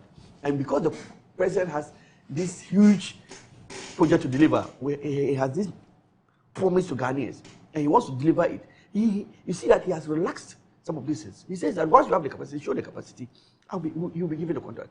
And Abuja has been very, very persistent on this. And if you remember, when they were doing the first motorway contract was awarded, it was initially awarded to an Indian company when NDC was in power and NPP was in power. Or NDC was in opposition. It was initially awarded to an Indian company. And Abuja being the ranking member on the rules committee, he advocated that contract should be given to a Ghanaian contractor. And they were all for even sole sourcing it, or if you like, single sourcing it to a Ghanaian contractor. And this is what is being implemented today in respect of the big push, because if you want to open the contracts out for competitive tendering, trust me, chances are the Chinese companies will compete our people. So it is one of the reasons why this government is doing, especially in respect of the big push, single sourcing. It is one of the major reasons, because if you want to open the door like that, in every parameter, the foreign contractors, especially the Chinese ones, will outpace our people. In fact, it's interesting you're raising this matter, because just yesterday when I had Apanyoma King here in the studio in our interview, he raised concerns about this same issue about foreign contractors getting more of the contracts that are awarded by every government, whether NDC or NPP. And it's something that he tells me that exactly. he's very worried So about. governments have to He be says very deliberate. when these contractors gather, when they awarded these contracts and they execute it and they are paid, they repatriate the money. We talk about, we always complain about capital flight. Yes, it affects us. And that is why even in the regulations. And it impacts on the strength of the city. Yes.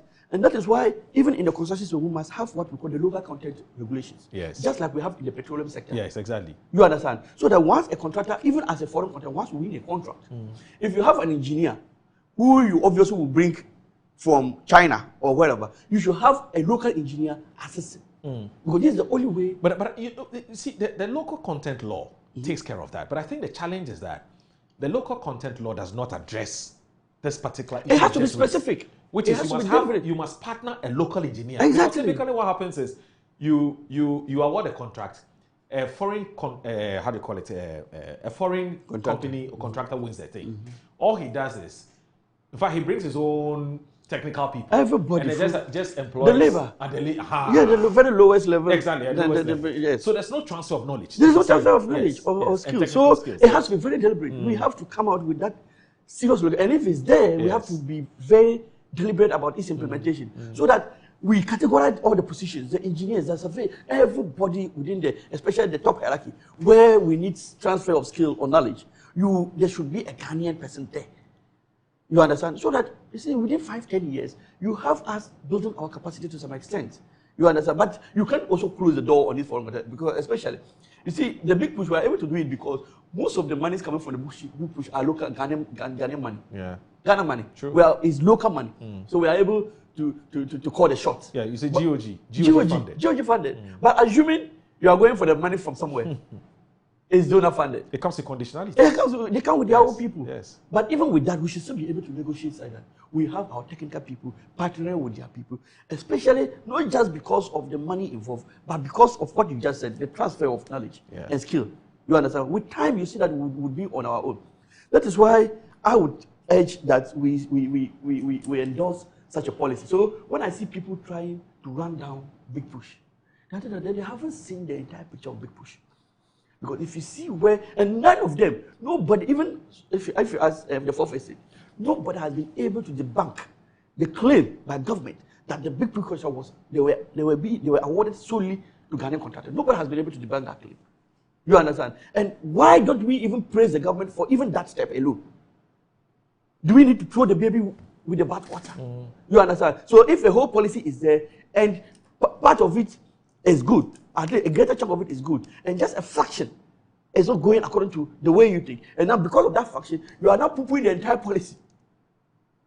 You understand? So let's be mindful about some of the things. And I'm happy that today we can have. There was even one time that the president was mentioning about the level, the number when JN1 came, the number of Ghanaian contractors who had some level of capacity, who could do any manner of contract.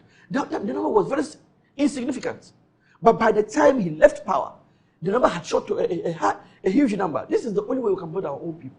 Let's be very deliberate. So as we speak, we can tell that, okay, how many category A, they call it, is it A1 or A1 license holders? How many do we have?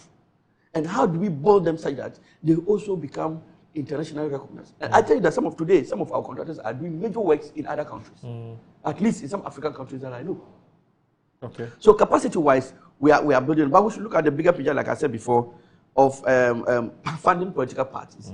Otherwise, this issue of, I will never sit anywhere and call that a government should come and then just disregard its own people in terms of their award of conduct. That will also be that will spell the doom of that government. You understand? Right. Because, like I said, the funding is always done by people who believe in you, people who believe in your cause. Fundraisers, we see on a number of parties go to raise funds. You wait. Let the political party say it is organizing fundraising dinner. And you see, assuming it is NDC organizing it, and you see an NPP businessman going to that dinner to support in the raising of funds. And you see how his own people will chastise him. You understand? So we are also even laying the barriers that once you are an NPP, you don't have any business doing with NDC. Once you are an NDC, you don't have any business. That mindset must stop, especially when we are all talking about building. But you see, the concern when you talk to party people in both political parties, the NPP and the NDC, the concern has always been that if you don't build the local capacities of your own party businessmen, whom to all intents and purposes would be there for you, come rain, come shine. Whereas, and I'm sorry to be doing this because I'm not one of those who actually in principle believe that we must have NPP business, NDC business. But for the sake of this argument, I'm saying that those who are for the idea of building party businessmen and women will tell you that these are party people. When you award a contract to them, they won't just pay their dues as in, how do you call it, pay their taxes and so on. But it is easier for a party full soldier to go to this contractor and tell this contractor that, I have these problems and that problem and that problem. And then that party contractor will support. But if you give it to an NPP party contractor, the likelihood that this party contractor, NPP party person, and again I'm talking because NDC is in power, the likelihood that the NPP party contractor or the NPP contractor would lend that same kind of support to NDC full soldiers is very minimal. In fact, the feeling and the thinking and the suspicion and the perception is that they would rather look at their own party full soldiers and make them happy. Whereas your party full soldiers will not get that same kind of help. I mean, I'm just saying it is true, but I'm saying that's the talk. Do you understand what I'm saying? In any case, when it comes to party finance, and you've raised a very important issue about party financing being at the base of all of this, fundamental issue. Now, when a party is going around campaigning, now you will always be told about 70% of those who bring the campaign funding will come from party people. And party businessmen, and then maybe 30% or even more, and the rest will go to say people who are not necessarily partisan, or those who are say partisan, but will recognize that look, Charlie, I don't want my business to collapse on the back of a change of a government, and so let me also take my small contribution. And oftentimes they will do 30-70, 70 to his party and 30% to the other party. Okay, are you saying that those who are making this argument or those who are advancing this argument don't have a point when they say look within? Build capacities of your own people, and building capacity means be deliberate about awarding contracts to your party people because they will be there for you, come rain or shine. But you see, the interesting thing though is that sometimes there are also party contractors who don't care. Yes, their capacities have been built, contracts have been given to them, but they just don't care. They won't support anybody. They have to just do the job and pay me. Let me go and sit in my house and take care of me and my family and my side chicks. Did you get the point I'm making? So there's also that argument that some people are making. So I don't know if you can put all of this in perspective. Yes, whilst you're sharing your thoughts. So you see, the biggest consideration should be the need to serve Mother Ghana. You understand? Ideally. That should be the ideal situation. But reality. Yes. So that should be the overriding objective. Because you see, Moro, if you go to, especially in the northern region where I come from, especially in Tamale, if you go to Tamale, you see most of the abandoned road contracts, they are contracts that were awarded to people that actually, you can say, without mincing words, that they didn't have the capacity. They are just awarded to them, or they were just awarded to them because they belong to Party A or Party B. And see, when you give them such contracts, with time, it shows that this person just went in for the money. And you see, the sad aspect of this is that he will use a chunk of the money or part of the money to finance the same political party. And so that party, once it remains in power, cannot even threaten to take the contract from the person. Because one, he holds the base. He will tell you how his funding activities at the local level as a result of those contracts that you are awarded. So we should find a way to say that even if we want to reward you for your loyalty, for your support to the party, that should not come at the expense of the provision of quality service for the country, of the service to the country, you understand, of that higher consideration of considering your capacity and your competence. We should make sure that at the highest level of consideration should be the capacity. You understand? We cannot discount these considerations. No one, not even JM who is today talking, can discount that consideration. At all levels, being a politician, you are a politician. You would always have room for that consideration to be. Yeah, but you see, but that should not be crucified. Yes, you have raised another layer of the conversation. The layer, and it's a very important, which has to do with, can you do the job? Exactly. Okay. And hence the issue of capacity. Yeah. Now, let me ask you this. Assuming you have 10 businesses applying or bidding for a contract, all 10 of them, let's say 5 of them are NDC people or NDC linked firms. Let me put it that way. Yes, and NPP linked firms. Now, the argument or the matter in issue is that in awarding those contracts, assuming you want to single source, right? If all 5 firms have the capacity to do it, so NDC is in power today. Should NDC say that, look, all 10 of you can do the job? However, it is NDC that's in power. So you, business A, you are an NDC, come and take the contract. And I'm saying that, is that right or wrong? And then there's also the issue about you cannot do the job. But you say because you're an NDC contractor, NB contractor, go and do the job. That's another conversation. That I think we all agree must not be the case. Do you understand what I'm saying? So the issue of capacity is another layer of the conversation. But there's a layer where everybody can do the job. Or the job at hand is something that more than 2, 3, 4, 5 people can do. But then you have a situation where for whatever reason or for whatever it is worth, whether rightly or wrongly, you say you want to single source it. Now, in trying to single source it, is it wrong for NDC or NPP to say that you are our person, so we're giving the contract to you?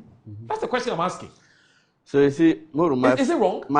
Yes, my answer is that should not even come in the consideration. Why? Yes. You see, because once that becomes... Cadbury member, he's been paying his dues. He has built capacity. There are ways, he can do the job. You see, it depends on... You see, there are ways we can empower people. You understand? There are ways we can empower people. But if you are telling me that once 10 all are qualified, all 10 are qualified, they have the capacity, but you need 5, and already 5 out of the 10 are NDC linked. Yes. 5 are MPP linked. And so the decision should be for you to handpick the 5 from NDC. You understand? My response would be that if I'm picking the 5, I won't pick the 5, or actually we shouldn't pick the 5 based on their linkage, their political leaning. That should not be the consideration. Because you see, if you let that be part of the equation, the calculation, because remember, once a number of companies come to bid for a contract, trust me, you can't have all 10 having the same level of capacity. In fact, if they have even the same level of capacity, look, there are various parameters. I'm talking about a situation where you want to single source. You're not opening up for competitive tendering. No, you want to single source. I'm saying, what's wrong? What's wrong? No, if you say that they can deliver, source, you want to give it to an NDC contractor. Yes, so if you are giving to NDC contractor, it should be, the ground should be there. But it should not be, you are denying these other people because they belong to this particular we are not getting the point I'm making. I'm saying all of them. Okay, so you have identified 5 people. Yeah. Who can build a road from, say, here to, say, Tetekwashi. That's true. Because apparently the road is bad. But you're also aware that there are 5 local contractors. Let's reduce the number from 10 to 5. There are 5 local contractors who can do the job. Yeah.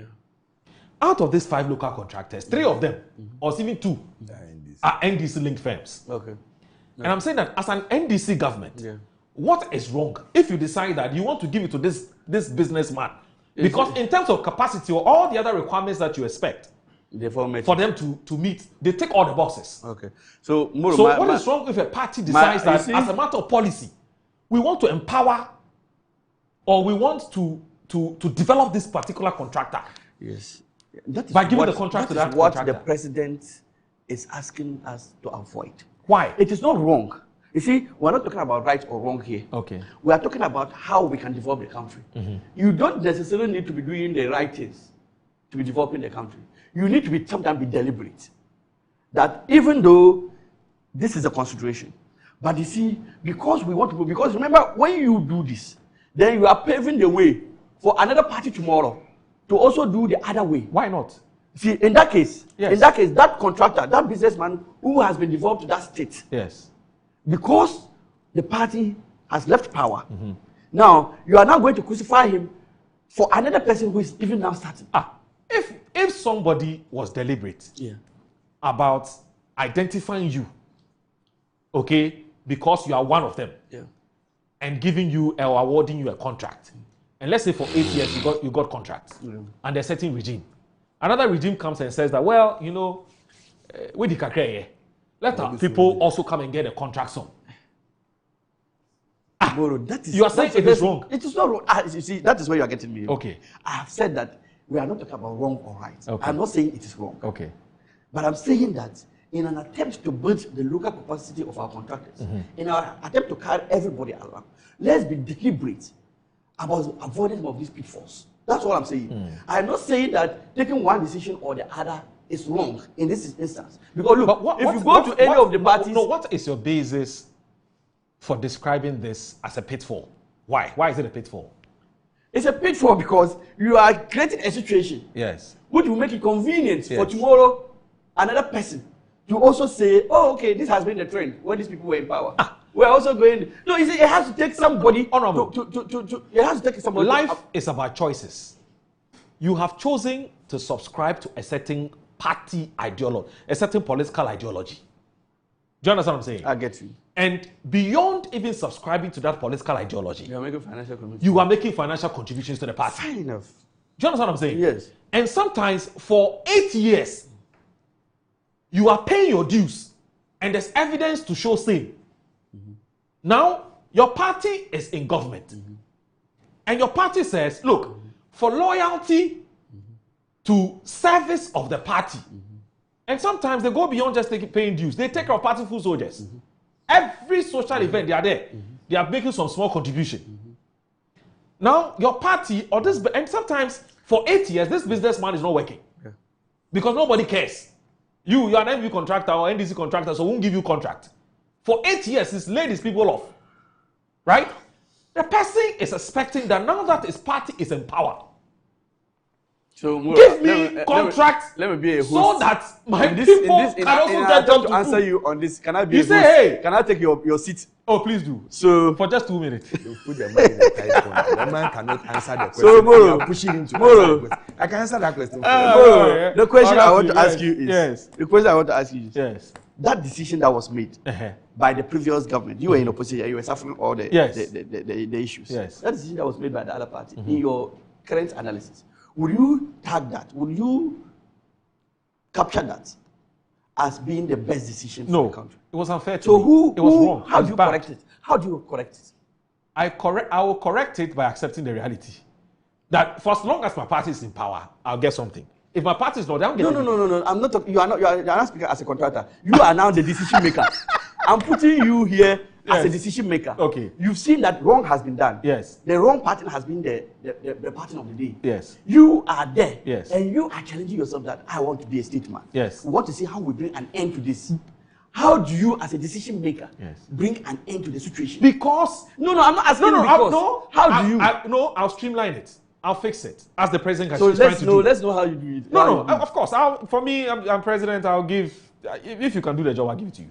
So you see, you're answering the question. So now, if you can do the job, now I'm coming. If you can do the job, you have 5 people who can do it, who are all NDCs. Yes. You have 5 people who can do it, who are all MVP. Yes. You are saying if you can do the job, they all can do the job like you put it before. Yes. You understand? Yes. How do you select the 5?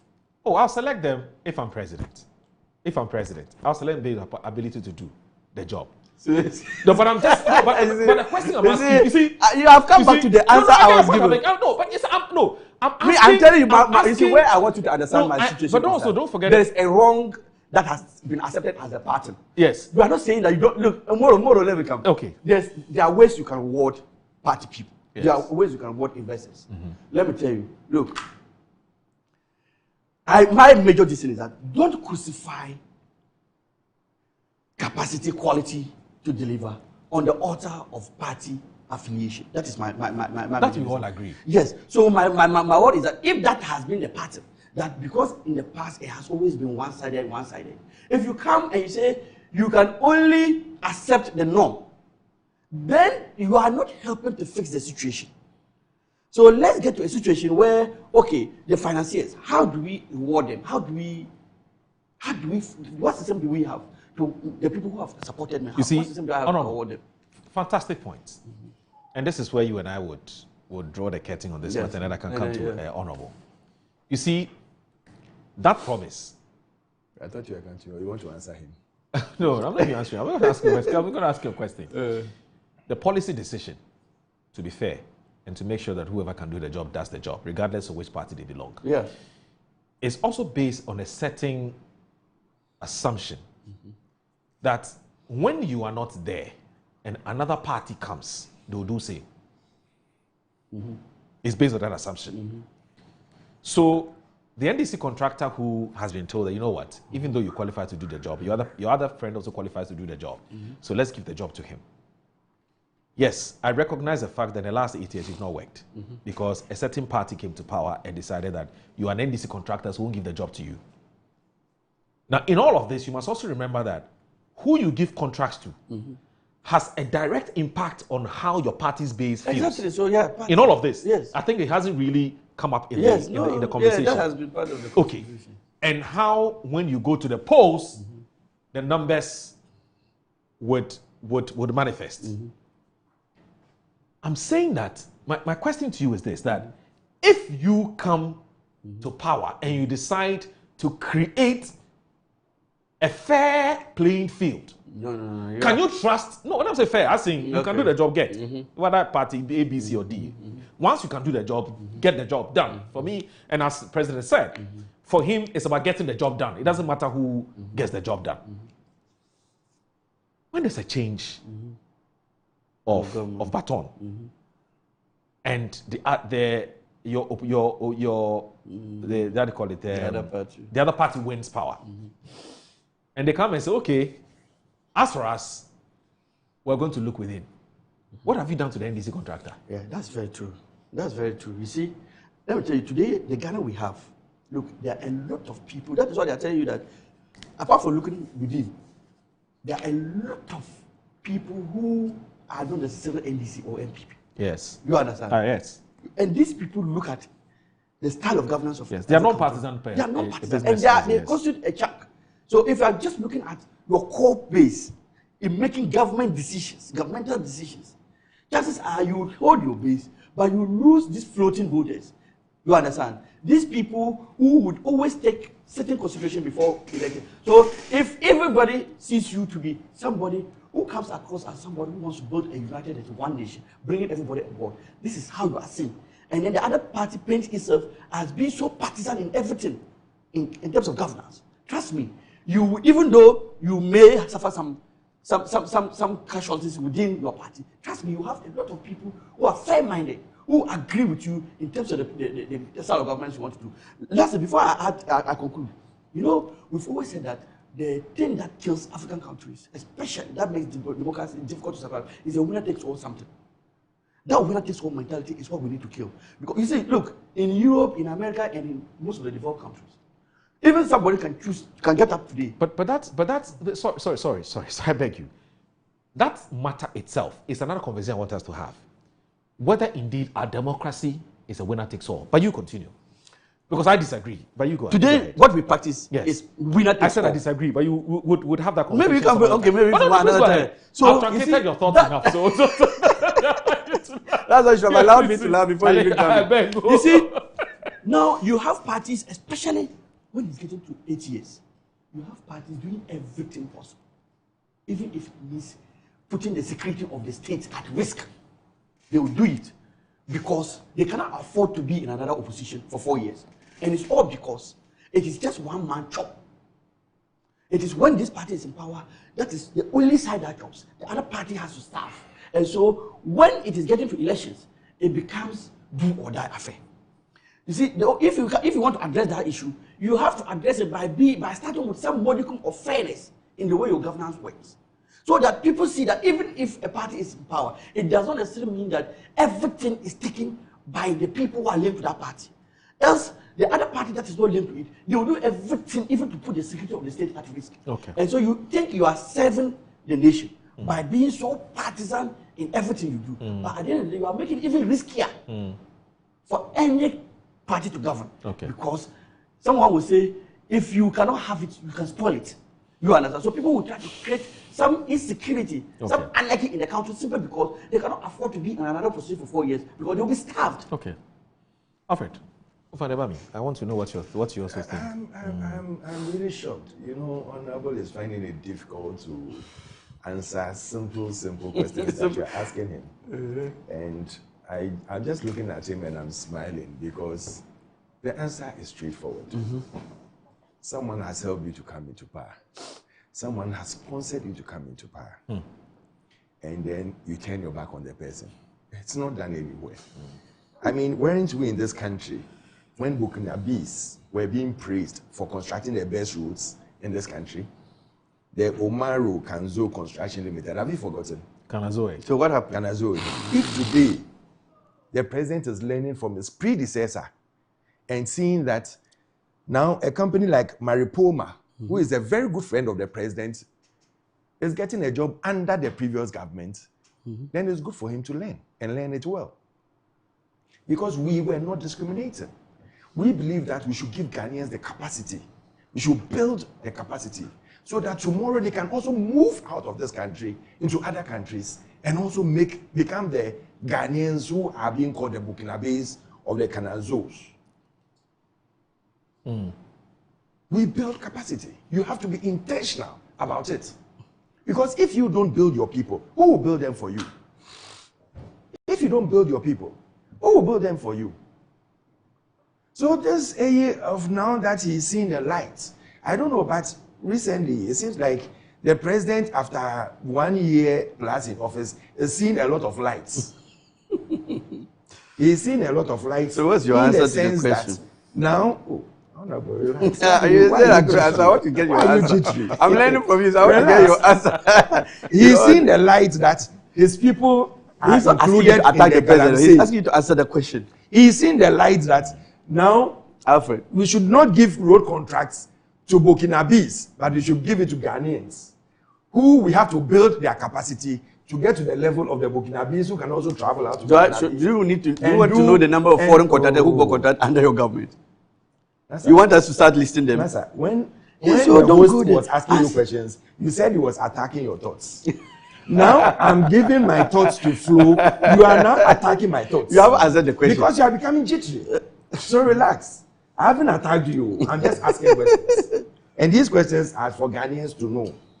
We have companies like Kofi Job. We have companies like Job. Yeah, Kofi Job. We have companies like Alexibo, Rango Construction, NAC Fairmont, who is doing the Kasua Winneba Road. All these people were there. But in those days, they told us that Kanazo or Kanazoe was the best contractor in this country. All our people who were contractors, whether NDC or MPP, their capacity were being broken. Their spirits were going down. If today, President Mahama is learning from President Akufo-Addo to see that let's grow the local capacity, whether NDC or MPP, and he's learning that, then I wish him the best. It's good. It will help us. Because we need to grow our people. We need to be intentional about it. True. But the fact that a foreign contractor was given a contract, it's not just that he was given a contract, my brother. And let me just ask this. The fact that a foreign contractor was given a contract does not in any way also suggest that the capacity of local contractors were not built under John Mahama 1. There were so many contractors who were given contracts at the time. There's one so thing, many of them. There's one thing saying that, this is a contract, I've given it out. And there's another thing. Spitting in our faces and telling us that he's the best contractor in Ghana and I'll give him job today, tomorrow, and forever. You are killing your local people. You are killing their spirits. The president said that? At that time, have you forgotten? He said that people are complaining that Jabil Kanazo is his friend and he's giving him a contract and he's a best contractor. So he's giving, yes. That was the word he used at that time. I don't recall that. Go and check. He was Best telling him that he's the best and he'll give him job today or tomorrow. Anytime you have to give him a road contract. What do you think our local contractors, how do you think they will feel? Today, he's seen the light. Leonardo, when he was given Maripoma the job. He didn't care whether he was John Hammer's friend or not. He looked at him and he said, "You need to upgrade even your capacity you have today." Today, look at the Mamoto way. Today, look at the Mamoto way. Look at how it's being developed into like an American in Ghana. Today, look at what do you call it, Kasua Winneba Road. When you are driving there and you realize that by the time it's finished, about 3 lanes here, 3 lanes there, another 2 by the side for offshoots. These are good things that we can boost off. Then these are being done by local contractors. When you go to Kumasi today, Kofi Job is doing a lot of contracts there, all the way to Obuasi and other, what do you call it, Bono and other places. He is working. And these are local people. He's working under NDC. No, I'm just adding to your. That's why you are being GTO. No. You said he's working today. And I said today is NDC which is in power. He didn't start today. Yes, so we are building their capacity. He didn't start today. I know Kofi Joe. Yes. I can even show you their office. He didn't start. I'm saying that we are still continuing. What I'm saying is that his capacity is being built. Yes. When they were giving him the contract, do you know what people were saying? That he was an NDC contractor, they shouldn't give him that contract. But we didn't care because we are looking at his capacity and wanted to improve upon it. So you have come back to my So answer. it gives us the hope that when you deal with MPP, we don't care whether you are NDC or not. We care about your capacity and building it. So how Because is this all answer these borrowed? How is this answer different from my answer? He said I couldn't answer the question. The same thing. I mean, that's my why is my brother jumping on me? No. Moro was on me trying to. You said I all got it these wrong. contractors, So I must whether you understand like it where or not, I'm wrong. Where did he get it wrong? Yes. I said he couldn't answer Oh, because wow. you're asking him, is it good or bad? He No, couldn't answer. no, He this didn't- is- What you are saying today is what you are saying now you is asked him entirely. you asked him a particular question on him. Then he was now saying that now he is going to be the host and you should answer. Now he became the host. He was so sorting the host to himself. And I can't get the He difference so between your sorts the answer. host. He so I sorts can't the get the host. difference between your answer and my answer. Unnecessarily, with all due respect, I can't get any difference unless you just let Did me you know so the sort difference. the host to yourself? Just tell me the difference No, between your answer let me and ask my you a answer. question. Let me. Let I want to ask- be educated. okay, I'll You are my educate you on senior, that. so I want to be. I'll educate you on Exactly. this. Let me ask you, did you so sort the host to yourself for about 2 minutes? You see, they're so sorts and they can't stop. So now, even when they are in the studio, they become the host by force. That is so sorts. Coming back, you see, all these contractors, whether you like it or not, whichever party is in power, they support to their bits and everything. Listen, any businessman will not turn his eye left or right when it comes to business and supporting any government to come to power. Whether it's NDC or MPP, you can go and you check whether the contractor is an NDC contractor. If MPP is coming, they support them one way or another. They find ways of supporting. Because when MPP is winning, they see it, they feel it. And they know that definitely when we come into power, they need some contracts to do because they have to live. Our only problem is that when we are doing it the right way, don't hide under the cloth of, we are a different sect, we are being universal, we are being open to all, whilst you are doing things behind closed doors. Because I can bet you that when we go and check the names of all the contracts under this big push, it's only about 10% that you can get being MPP main contractors. No. Then you are not getting it right. Oh, honorable, I said, let's go and check and we'll get it. Yes. But it's only about 90%. I want to understand something. Alfred, what is your principal stance on this? Are you for political parties opening up for everybody else I've to said get a that our job? government previously did the same thing. Or you believe in being intentional about building your party's business capacity? Whilst you are opening up, you also have to be intentional. Okay. It's a two-pronged approach. Do both. Yes. Because I have to build the people who help me come into power. But your party came not on your own accord, but through some people. But in doing that, those people need to be helped. Yeah, but and that is what he couldn't answer. But in doing that, I hope you also recognize that in trying to build your own party's business capacities, you may end up shortchanging others who could have done the job. No. Yeah, that's the thing about intentionality. That is why I said you have to have a two-pronged approach. Okay, so let me do this before we take a break. I beg you, let's do this. And I did the same thing because I wanted us to bring this whole thing into and a more practical. But me, I can't be a sole source and be the host. Oh, what is a sole source in the whole? Let's bring it. They drink and eat so sauce. Let's give a more practical scenario. I'm saying that if you have 5 people wanting to do a contract, you have identified 3 of them as NDC-linked business firms, 2 as MPP-linked businessmen or business firms. But you want a single source. And assuming the reason you want a single source, and how many contracts have you given out? Would you give it to the 2 NDC or 1 NDC contractor or MPP? You just know you have 1 contract to give out. 1 contract. Yes, and you have 5 people who say they want it, but you want single source. And they all qualify. They all qualify. Why wouldn't I give it to my person? You won't give it to an MPP contractor. Why won't I give it to the MPP contractor? Yes, you've answered the question. So I think that's I have to be realistic because the man helped me come into power. Yeah, but that's and the man is helping me to stay in power. That is the position I was canvassing, but he says no. No, but he became a host. Destroy the private sector. Master, they all have the same capacity. Yes. So I have to give it to my person now. Because the person is MPP. Because I'm so sourcing, and the person helped me to be where I am today.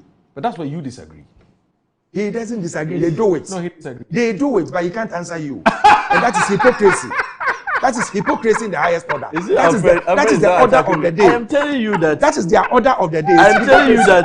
They do so it. You see, what you have just said moves the conversation away from your area position that you empower both people. So it means that you don't even empower NDC contractors. In anything. You started. But I just gave you an example. That's it. I gave you an example of Mariposa. So now it goes counter to what you are even saying. No, it goes counter to what I'm saying is that you people are hypocrites. You say one.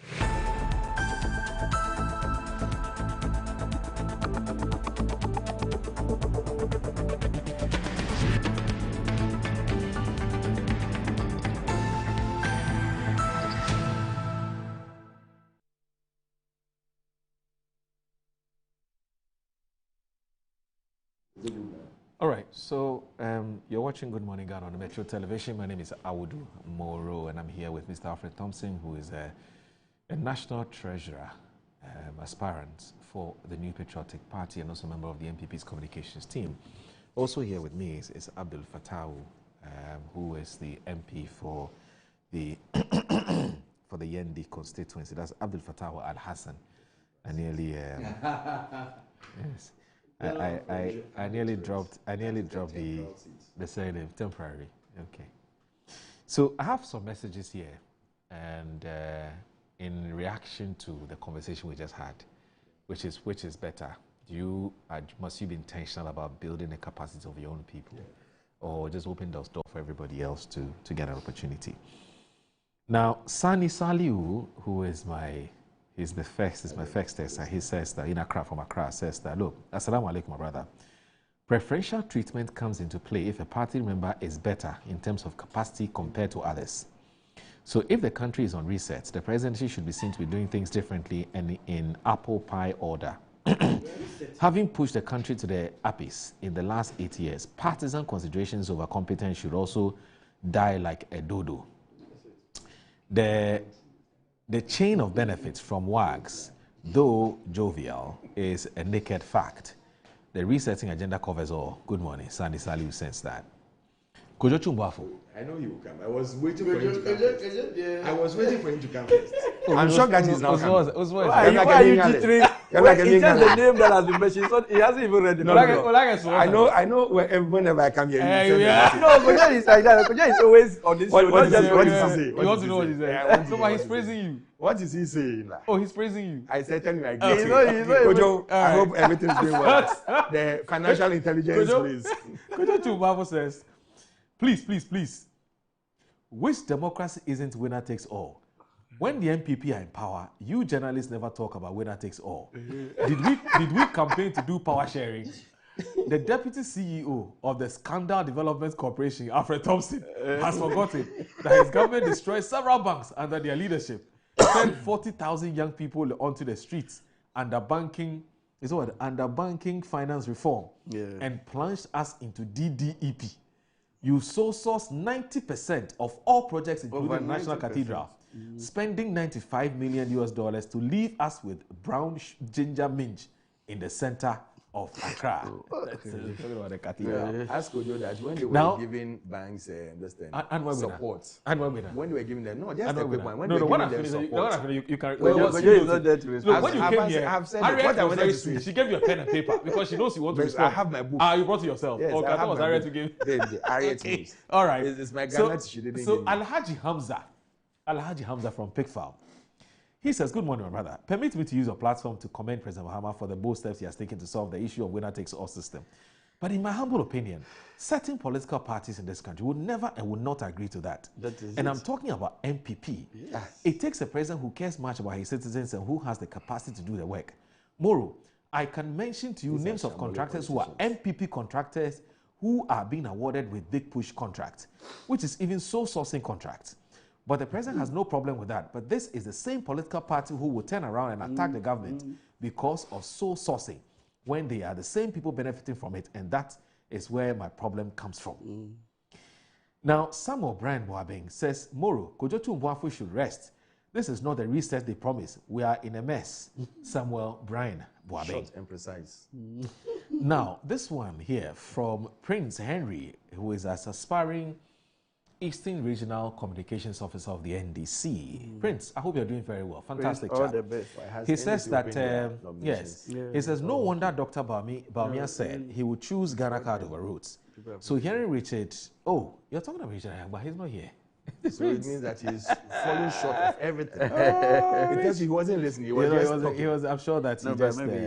So Alhassan Sise from Zenu Central says, those who are so happy about the increment of goods to score political points are devils of the state, and Ghanaians must know them and punish them for their evil deeds. That's from Seth. And then this one here from Reverend Jones Latte, who sends this message. So Reverend says that you are asking the right questions because we practice partisan politics. So sourcing has pros and cons. And he says this is the pros. 1, cost effective. 2, stronger supply relationships. 3, consistency and equality. Cons, risk of supply chain disruptions. 2, limited alternatives if issues arise. 3, less incentive for innovation. For example, if the government gives a road contract to a local company, the company may use one supplier. This will save costs, but risk production if supply has issues. But Reverend Jones Latte, if you also listen to the Honorable MP, he raises a very, very critical issue about whether whether our local businesses or our local firms, can effectively compete if all kinds of contracts are open to competitive tendering. They may not be able to survive it because the Chinese and other the Chinese-related firms and other companies will take almost all the boxes, and our people will be totally, excluded. And that's why he makes the point that sometimes, as a government, you have to be deliberate about single sources of some of these contracts. Of course, plus other reasons, if you really want to build local capacity. I agree with you.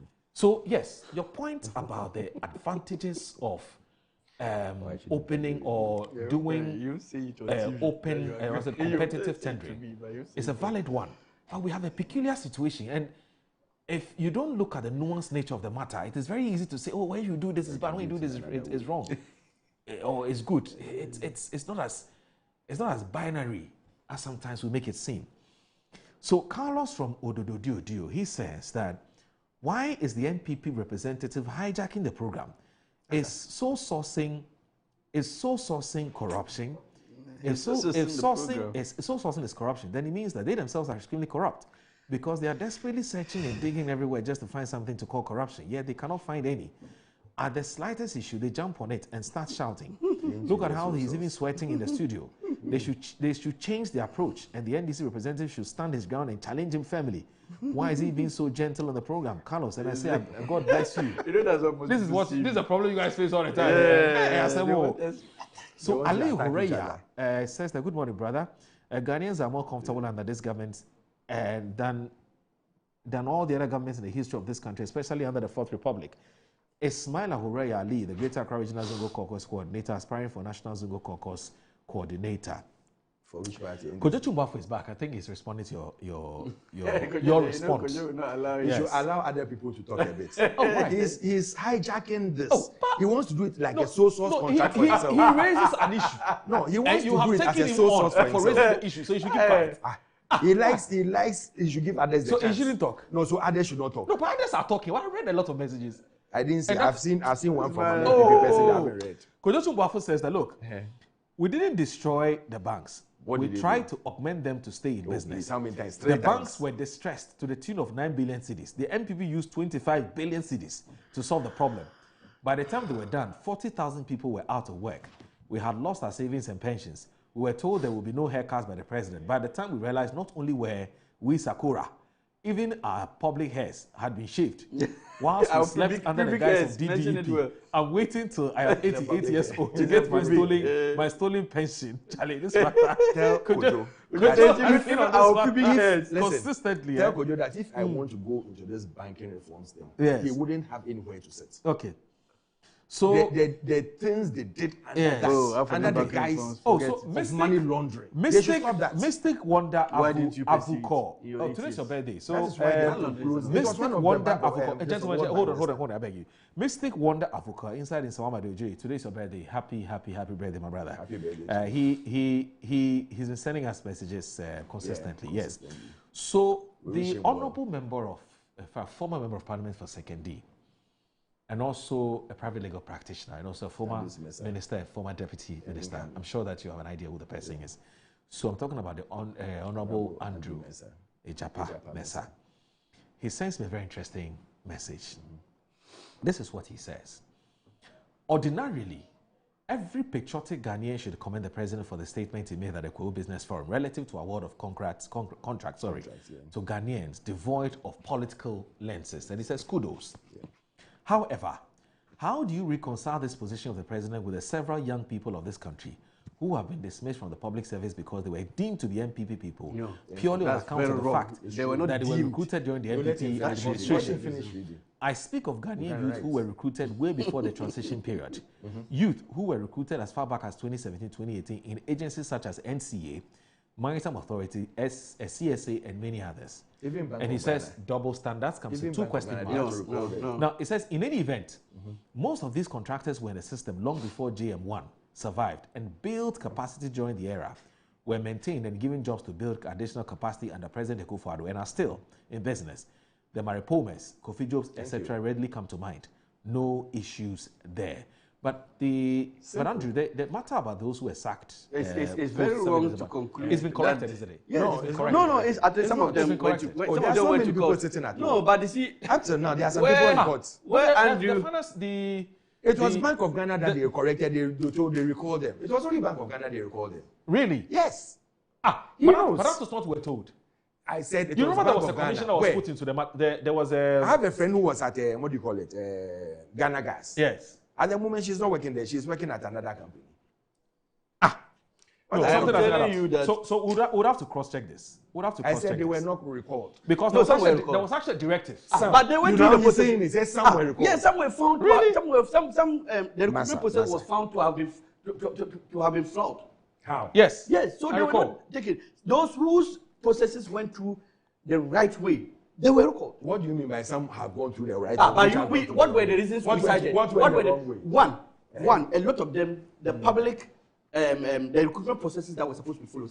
Some of the processes were not followed through. So the Bank of Ghana was sacked. That we made noise. They were recalled. Some were recalled. Called them. Some all were of them were recalled. No, those whose everything was regular. All of they them were recalled. All of them were recalled because we made noise about it. That is becoming true. But you are making noise about everything. There's no day now. There's no day after you people should stop that. Hypocrisy. And in any case, the reason was not because I disclosed over here. The reason was the difference. Moro. You see the difference between Moro and there's a good geographer. You see their messages. It tells you that this is a partisan, biased, unrepentant person as against someone who is looking at. When you came to power in 2017, yes. The people you sacked, you never even set up a committee. Which people did you sack? You sacked a lot of which people? Look, NCCE staff, National Service Authority staff, a lot of the staff were sacked. You never even set up a committee to look into the regulator or irregular stuff. They were. People. We came. We said when you have an appointment and they say that you have a transition period or period of 6 months where you're on probation and you are not given a full contract. That was not the reason. Go and look at the number. You sacked over 13,000 people. And so that number. Because of that, you two sacked 40,000. No, as for us, when we looked into it, I'm telling you that when we looked into it, some were brought back. How many were brought back? A lot of them were. Only 500. I think 529 were left out because their processes did not go through the right channel. Please, don't so go what we should tell you is that no. So you don't even go and look at your research. And the Minister should have even brought up the issue of what Nanado did before JM came. When you came. When you did the sacking, you've forgotten. No, we are telling you that we are promising. You've forgotten 2008. What you did. So now you are going like that. So that's why I'm telling you that the difference is that when we forgot even the names you gave to President. The difference is that when we did it, we set up a committee to look into the regularity or otherwise of that country in the best situation. And I'm telling you that the research we have brought is that when you do it, look into it. If those people were employed regularly, if their employment was regular, keep them. You think that is research? That is it. That is a better. You think that is research? The research is your president, our president now learning under Nana Akufo-Addo to see that the local contractors should be given jobs, not the Burkinabes. A lot of the big push contracts. Those times the Burkinabes were the people who were controlling the country on low contracts. They were controlling the country. But that's not true. Oh. That's not true. I said let's Kanzo was the one who was getting most of the juicy contracts. That's not true. That's 2012. How many? Tell us how many. Apart from the one he did, tell us how many contracts he got. The one he did. You said he got a lot.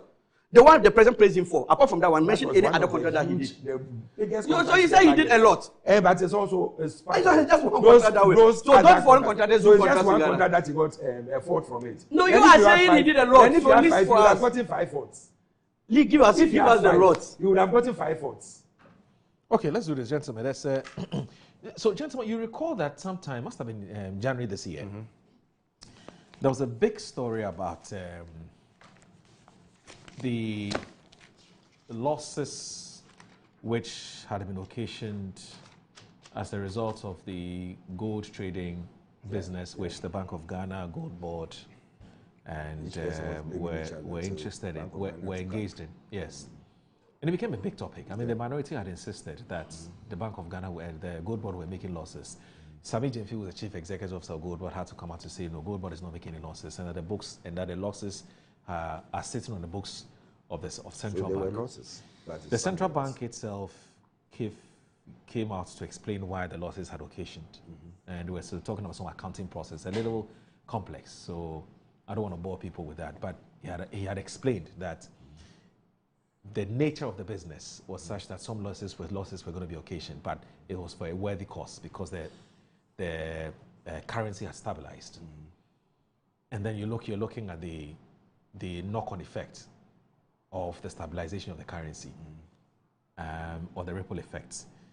Now, yesterday, in fact, just this morning, the online portals and the newspapers are reporting something which is direct opposite of what was said in January. Now, if you look at my job online, we have Bank of Ghana $1.3 billion profits. There's no more loss, it's a profit from gold sale could help narrow 2025 losses. But the Central Bank Governor is also saying that He's also saying that the losses that the losses that occurred were losses that I was looking at that story. I don't know where it's been hidden, but he said it was a policy trade-off that macroeconomic stability came at high costs. The story is on page 11 of today's Ghanaian Times. I said the governor of the Bank of Ghana has said that a strong macroeconomic stability achieved last year came at a high cost to the central bank. The Dr. Johnson Panditisiama, who made this known at the Kwewu Business Forum Governors Roundtable on Sunday, noted that although Ghana recorded significant gains in inflation reduction, and exchange rate stability in 2025, achieving these outcomes requires substantial financial interventions by the central bank. He explains that the BOG had to undertake aggressive monetary operations to mop up excess liquidity from the system, a move that significantly increased operational cost. The work we do is always about trade-offs, trying to strike the right balance between inflation control and economic growth. According to him, inflation declined sharply from 23.8% in December 2024 to 5.4% by December 2025, describing the achievement as remarkable but costly. He indicates that the reduction was largely driven by the tight monetary policy measures, including open market operations and the issuance of BOG bills to absorb excess cash in circulation. The December stressed that while such measures were necessary to stabilize prices and protect the purchasing power of citizens, they came at the expense of central bank's balance sheet. Last year was good, but expensive for the central bank. It took us a lot of money to bring inflation down, but we had to act because rising inflation erodes real incomes. Touching on exchange rate performance, the governor assured the business community that the CD remains stable and under control, contributing to improve investor confidence and macroeconomic stability. He knows that central banks across the world face similar challenges, citing the delicate balance required in managing inflation, liquidity, and growth. Dr. Sama, however, expressed optimism about the outlook for 2026, indicating that maintaining low inflation levels would not require the same level of financial resources as in the previous year. If you look at the whole if you look at where inflation was at the end of 2024 and where it is now, it will not involve the same level of resources to keep it low and stable going forward. He further explains that with inflation currently trending below 4%, the intensity of the monetary tightening measures would likely ease, thereby reducing operational costs. Dr. Siama also underscored the importance of a strong financial sector in supporting economic growth, noting that well-capitalized banks were better positioned to extend credit to businesses. When banks are strong, they can lend more to support economic activity, and that is what we are working towards. He called for continued collaboration between the central bank and the business community to sustain the gains made in macroeconomic stability. Dr. Sama reaffirmed the commitment of the Bank of Ghana to maintaining price stability, stressing that despite the high costs involved, the fight against inflation remained essential to safeguarding the livelihoods of Ghanaians. And Bright, I believe we must have played that video yesterday from the central bank governor. If you still have it, please play it at some point when I'm done with the Major Online story. Now, if you go to Major Online, it says the Bank of Ghana's decision to sell more than half of its gold reserves in November and December 2025 may have provided an important accounting benefit beyond reserve management. The transaction, which reportedly generated a profit of about 1.3 billion, equivalent to roughly 13 billion cedis, could significantly reduce the central bank's loss position for the 2025 financial year. Speaking at the 129th Monetary Policy Committee press briefing in March 19, 2026, Governor Johnson Siama confirmed that the sale of over 19 tons of gold generated a profit. And he said the transaction made a profit of $1.3 billion, and it is all within our international reserves. The profits largely reflected the difference between the price at which the gold had been accumulated and the significantly higher prices at which it was sold as global gold prices surged through 2025. So they bought it at a lower price and they're selling at a higher price. That's how come they're making the profits. Now, the primary reason for selling about 51% of Ghana's gold holdings was to rebalance the country's international reserves. Gold had grown into a large share of the reserve portfolio, increasing the bank's exposure to gold price volatility. The Bank of Ghana has been operating under financial restraint since 2022, when it supported the central government during Ghana's economic crisis. That intervention resulted in unprecedented losses and pushed the central bank into negative equity. Now, discussions are currently ongoing to recapitalize the bank's balance sheet through a combination of government bonds, the transfer of some state-owned enterprise liabilities, such as those such as those linked to the Ghana Gold Board and the Ghana Cocoa Board, from the bank's books to the central government and other measures expected to be completed by 2032. In 2022, the central bank recorded a loss of about 60 billion cedis. By 2024, the loss had narrowed to 9.3 billion. Given the scale and intensity of the bank's operations in 2025, the central bank was likely facing another significant loss for the year. Aggressive open market operations alone cost the bank about 17 billion cedis in 2025, up sharply from 8.6 billion in 2024. In addition, the bank incurred more than 2 billion cedis in losses from the domestic gold operations conducted in partnership with the Ghana Gold Board. The sharp appreciation of the Ghana cedi also exerted valuation pressure on the central bank, and that's hence the loss. Now, when the cedi strengthens, the local currency value of foreign currency asset declines. With the cedi appreciating by more than 40% in 2025, the bank would have recorded notable valuation losses on its dollar-denominated reserves. At the same time, income generated from those foreign currency assets would translate into fewer cedis upon conversion to local currency, further weighing on the bank's profit position. So together, these factors point to a sizable loss position for the central bank in 2025. Honorable, what do you make of this? Well, thanks so much. There were losses, now there are profits. Now well, yes. Well, you remember when the issue of the losses came up, the central bank was of the opinion that at the end of the year, it will publish its annual statement, and that is when the true picture can be painted. But our colleagues on the other side, they were being starved for scandals. So they were looking for every opportunity to go to town. And so when they saw this, they saw it as an opportunity to ride on. But clearly, having seen the full picture today, we've seen that truly, the Bank of Ghana may have recorded those losses, 214 million losses. But what is being seen today, in terms of the entire picture, it is making 1.3 billion profit, even against the losses that we're talking about. So we ask ourselves, and we are all told that it's trade losses. And it happens, you see, because we're looking at a situation where we wanted to discourage the issue of people taking our good outside, smuggling our good outside. And so if we were going to give them certain rates, chances are they will want to smuggle it outside. And so even though this was the rate fixed, Gold Board always had to look at a way to make sure that the local people, the small-scale miners, the legal small-scale miners, were given attractive rates. And that difference would always account for the loss. But you see, Moro, if you look at when the gold for oil and the gold for reserves, when the policy was introduced in 2022, we had 3 years of significant losses. 3 years. Moro, 2022, we recorded 74.4 billion Ghana cedi loss, 2022. On which books? Gold, Bank of Ghana. Gold for oil and gold for reserves. When you are looking at, okay, you finish. When you have your 74.4 billion. 74.4 billion Ghana cedis. Wow. In 2023, we had 1.3 billion Ghana cedis. And then in 2024, we had 5.6 billion. Totaling over 7.3 or so billion Ghana cedi lost for the entire period of the gold for oil and the gold for reserve policy. We never made noise about it. And look, Moro, the sad aspect of this is that even upon these losses, we had the cedi situation worsening. Even upon these losses, we had almost every indicator of our economy deteriorating by the day. Today, we are not saying that you should not make losses, but we are saying that if you are making us losses, let's have something to show for the losses we are making.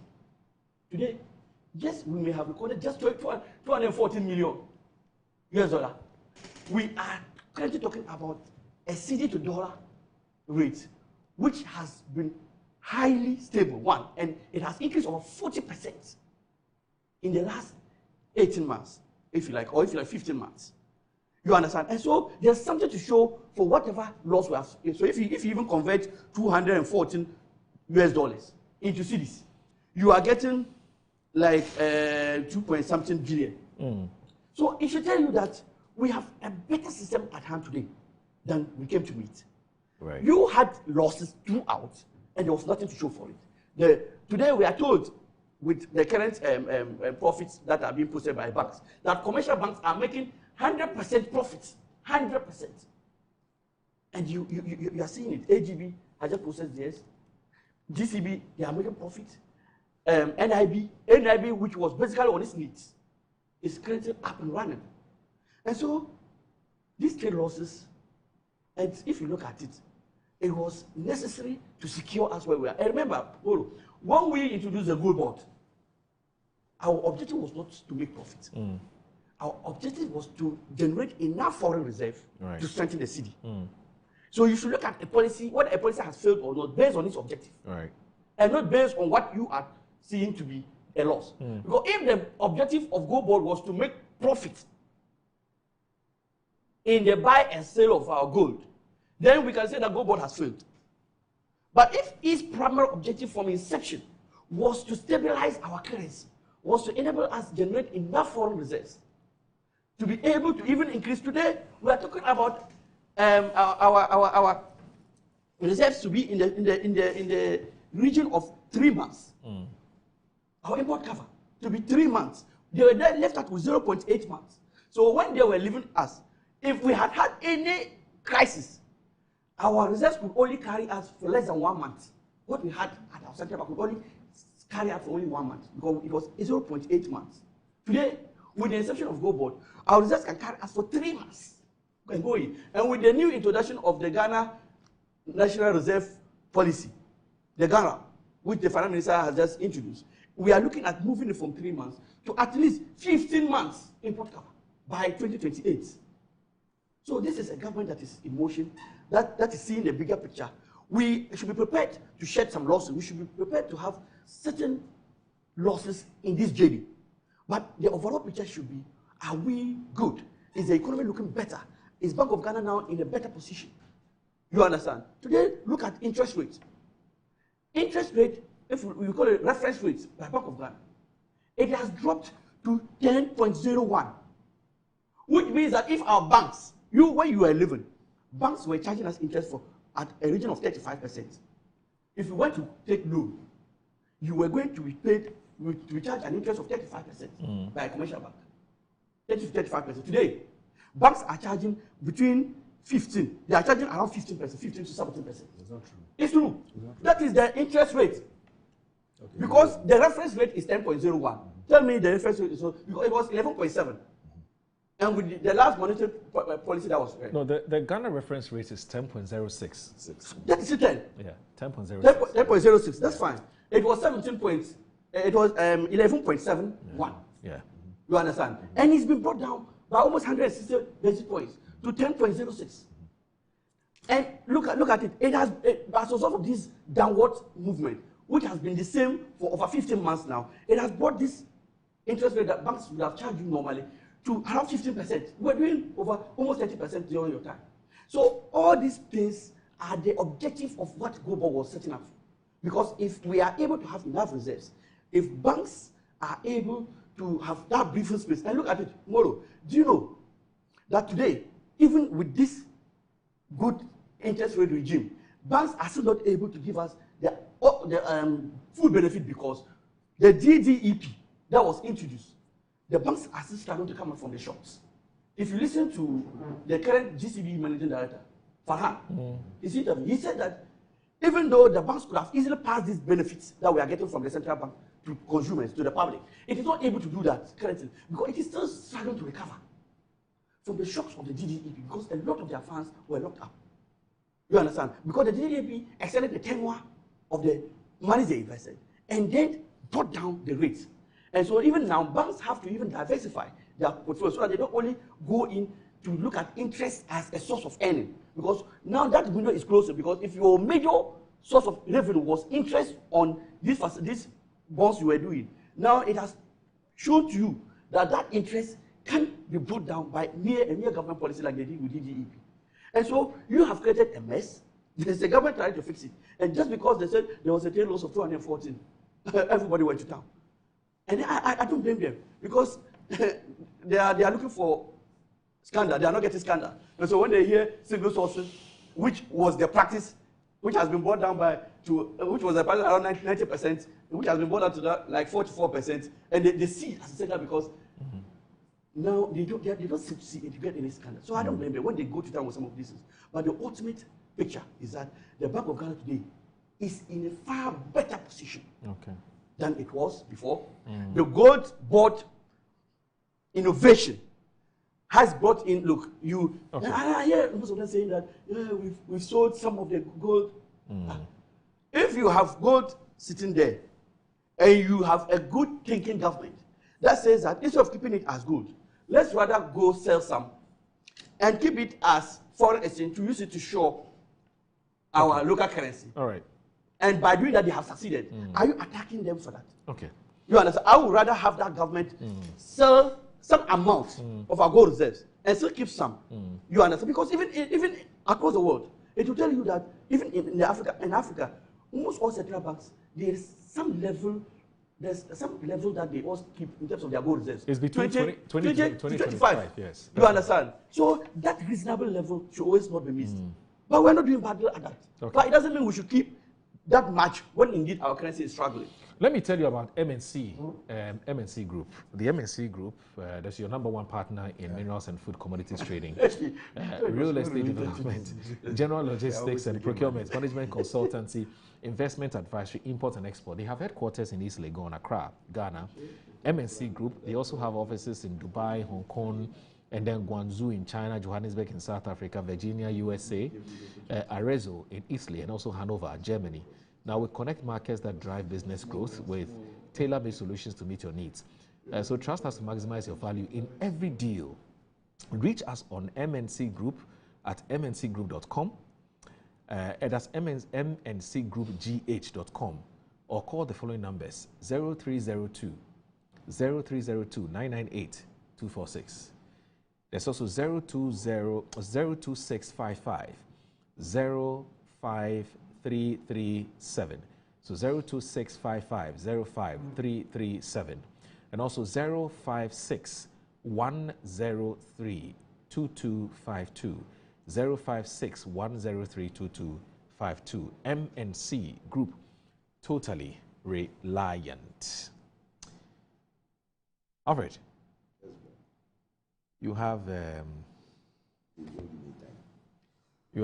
you actually have 7 minutes. Otherwise, they'll take us off. That's a lot. So, Alfred, please, let's go. Please shoot. First of all, I would like to say big kudos to Jerry Ahmed. He read the speech at the Kwawu Business Forum that stroked the ignition of the local businesses and whether this whole business should be for NDC contractors or MPP contractors alone. He pushed the president to come out with that. So I'll say kudos to Jerry and the minority leader for bringing a very inspiring speech that made that day. Coming to my brother, did you listen to the president when he was speaking? He said that Jerry Ahmed stated, and that is where he came in and started talking about even girlfriends and other people who have benefits out of this whole You have 2 minutes more. You'll be there doing propaganda. See this one. Please go ahead. Time is not our best friend. When my brother was speaking, he was talking about this whole hula baloo, about the gold for oil and the contracts that were and the losses made, that were the losses that were incurred under it. Forgetting that, listen, the loss that he was calling on the gold for oil in 2024, 5.6, was just 1.8. The gold for oil losses were not 5.6, but 1.8. Stated. What point was 2023? I said 2024. Google it right. Then you Google it. Let's right check now. out. It's Umoro will help us out. 1.3. I'll let Umoro settle because I cannot. 1.8. Umoro will settle it. I can even open it for you. Umoro will settle I have it. it here. Don't worry. No, if I open, I have mine. So you show me yours. Because of time, please go ahead. We're fact-checking that. You see, just for the gold for oil, that's what I'm talking about. You can't mix other things and come and say what you you did want to two. say. You did go for oil and go for reserve. No, you see, I didn't talk about. I combined the two. Yes. My So brother, you don't relax, single me. relax, write it, write You know, whatever he you want mentioned to two. write. He I mentioned two, so I want to be fair to You him, he mentioned mentioned which two. two? Gold for oil and And gold go for reserve. reserves. You are giving But the figure gold two. for oil. Mm. I'm talking about. In fact, he one. put the two together and said, "These were the losses that were incurred." That's what he said, not just one. Not just one. To be fair to him, well, like I would have done the same for you. Moro, let's be realistic about some of these things. Okay. That, you know, whatever you do, you don't build up reserves. Someone builds up a reserve for especially critical situations like this, that there is a world war going on, or Iran and America fighting over the globe. They built the reserves. When Kufu was leaving office, how many tons did we have at BOG? It was 8. Throughout the 8 years of NDC, they didn't even add 1 ton to it. At that time, the current governor was the deputy governor of the bank. He was the deputy governor. And they didn't add 1 ton of gold. You come and at a critical situation where, under the good initiative, they've added tons to over 30% tons of gold reserves for critical and emergency situation. You think we didn't know that you can also, sell the gold and make, get the stabilization of the city. Today we talk about the stabilization of the city. Cement bag, in our time, even though the city was at 14 Ghana cedis to $1, cement bag was about $6.08 per bag. Today, you are talking about a rate of, you bought it at a very good rate of about 11.5. Cement bag is over $10. And you are telling me that you've done what? You can juxtapose and jargon all the figures, but it will expose you. When you look at the figures, when you continuously study the figures, when we came this morning, what were we looking at? Wasn't it interest rates? And what were the interest rates telling us? That even though you have, you have base prime rate of 15.5%, you are talking of interest rates between 21, that is the least, to about 34%. That the banks are giving out. Go and check. And we are looking at it this way. About what? Yes, which rate? Interest rates in the banks. From the least is 21 to 34. Wow. Oh, it's never true. Moro. It's never true. Moro. You can call any banker you know. Moro. You can call any Did we banker check you know. or did we It's not around check? 15-16%. You Did we check or did we not check? Well, you please go ahead. Thank you very much. But So you see, you so don't. when you come and you come Your and sit down, DDP is the problem. Please. When you Please come go and ahead. sit down and you talk plenty and say so many things, today you are given a 91-day bill at around 4%, and that you are not even meeting. You are not meeting your targets because people are not interested in it. They see that they are better off going to trade with their money and making income than coming here. You go to the ports. They've introduced a new thing called AI at the ports that you claim are checking duty and taxes. That's not what And they are paying more taxes than they were paying previously. Trying to find ways and means, taxes per item. You are trying to find ways and means of milking the Ghanaian trader. You sit down and come and tell me that, oh, you are doing well because who will go and buy gold? That you know. And you see they keep on losing out because they go and buy mainly all their goods they are buying is from the Champagne's Galamsey type of gold. Because the real gold when you go and buy, and you are buying it locally. Don't forget that the person who is not going to sell to you, when he even turns around and goes, you use transportation, security and everything, insurance and everything, it's included. So when you are buying, you don't add all those insurance and everything to buy it at a rate that is overwhelming. And come and tell me that, oh, you are making losses out of this. Who will do that? Which business will do this? And come and sit here and tell me that, oh, we should clap for you because you are stabilizing the, the CD, $2. Stabilizing it in what way? When you are even buying things more expensive now, when inflation is at 3%, when you increase electricity and water to 29%. When people complain about it, then you bring it down by 4% and say, oh, I'm doing it at 25%. So clap for me, I've done well. Please, let's feel the pain that Ghanaians are going through. Now you are suffocating such water producers because they are also suffering and they want to increase. But you are saying that, oh, hold on for how long? Okay. Transport operators are suffering. We brought in EV buses. Okay. First 100 were delivered. Okay. The others were supposed to be delivered. But they said, no, they don't like that one. They're going to buy their own transport buses at exorbitant cost and bringing it to the country. Meanwhile, they said there was no money for the remaining EV buses. But because someone went to do negotiations for the EV buses, oh no, we can't get money to go and buy that one. But you can get money to buy new transport buses here. Okay. What sort of country are we living in? That's And that is why I like the question. I like the question you've asked, and maybe that's where we should be able to pause. Let me end here. Yes. That is why I keep on saying that the hypocrisy of NDC is unparalleled. All right. They say one thing and they do another. Okay. All right. And that is where I have a problem with them. Okay. So Musa Abatwa says that in Asawasi says more. President Muhammad has demonstrated a commitment to fairness and inclusivity by ensuring that opportunities and contracts are shared equally among all Ghanaians, regardless of political affiliation. His leadership reflects concern for the ordinary Ghanaian and ordinary citizen and promotes national unity. Unlike Akufo-Addo and Bawumia, whose tenure was seen to be collapsing individual businesses associated with the NDC, including porridge sellers, cocoa sellers. And that was how they victimized NDC members. My regards to elderly statesman Dada Ato Ahoy. All right. So I have a number of dedications to make. So first of all, I want to say a happy birthday to a very, very good friend of mine. He's the registrar at the Birth and Death Registry. Yes, that's him. Samuel Adum Boche. Fantastic chap, big man. Yes, he's celebrating his birthday today. Yesterday I was asking him, so boss, how old you child? Say that one is not for public record. Oh, you know him personally, eh? No, he's a very good guy.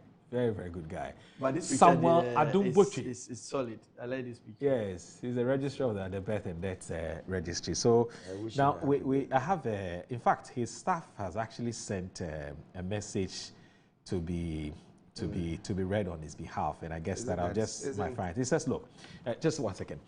Today we celebrate a remarkable individual, Honorable Samuel Adum Boche, born on 7th April, whose life continues to inspire those around him. On this special day, we honor a man of purpose, strength, and vision. Your journey has been marked by resilience, dedication, and a commitment to excellence.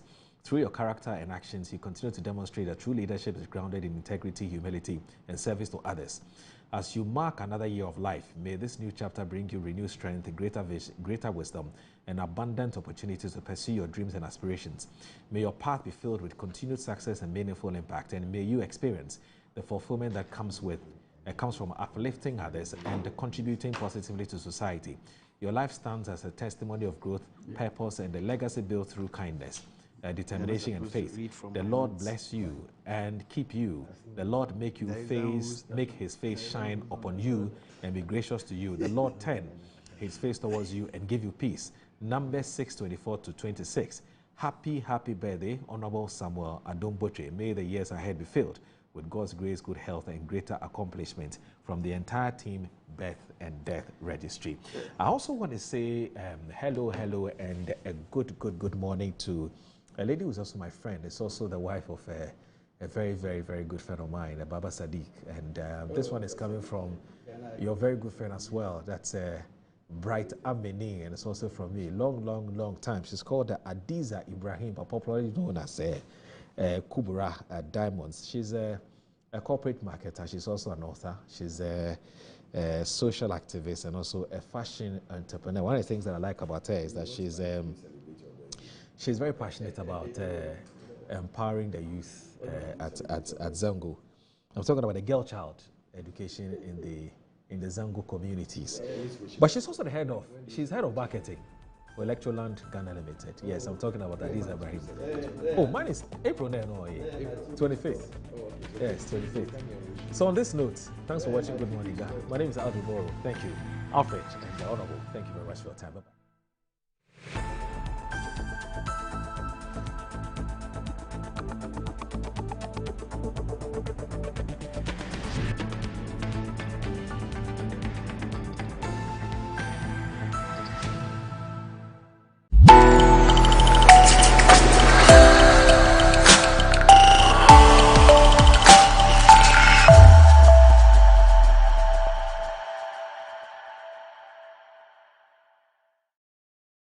Respectful, But now we have to go back to our work. There is a lot of work to do. And that is not a comfort zone.